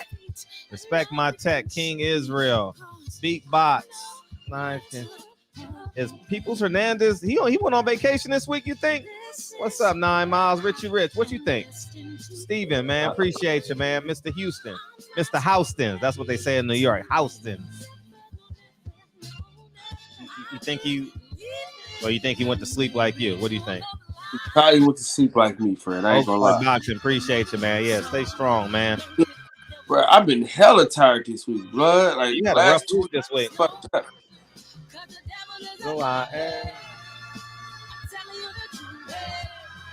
It's all in what you do. Hey. Sento's waiting on you to start that link. I already dropped the link. The link is dropped. Going over to the boxing section. Oh, man. Yeah, man. Slaps with your persistence. We at 1,800. We at 1,800. 1,800. Yeah. 1,800. Are you about to post 2,000? Yeah, yeah. That's what's up. That's what's up. Sentos, yeah, he waiting on that link, big homie.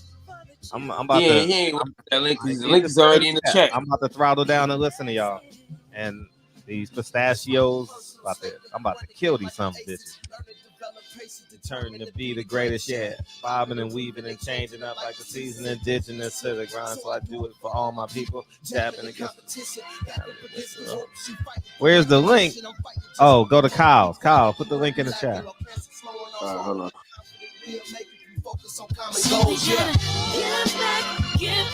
Wake y'all niggas up.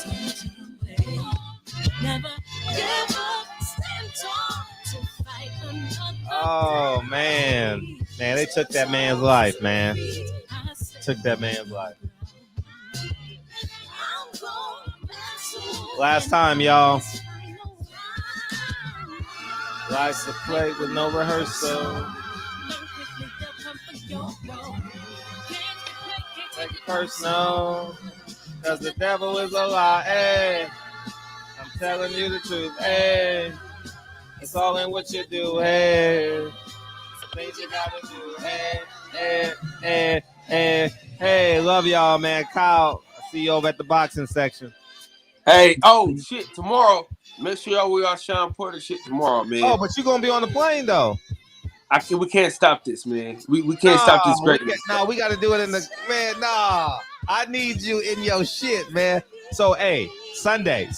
We gonna do it Sunday. Everybody, Sunday. We gonna wear our Sean Porter shit. Fuck it, win or lose. We gonna wear Sean Porter Sunday. Fuck it, Sunday. Cause you traveling tomorrow. All right, man. Love y'all, man. Mayana. Peace, King. All right, good friend. Peace, King. Peace, y'all, man. Appreciate y'all for real.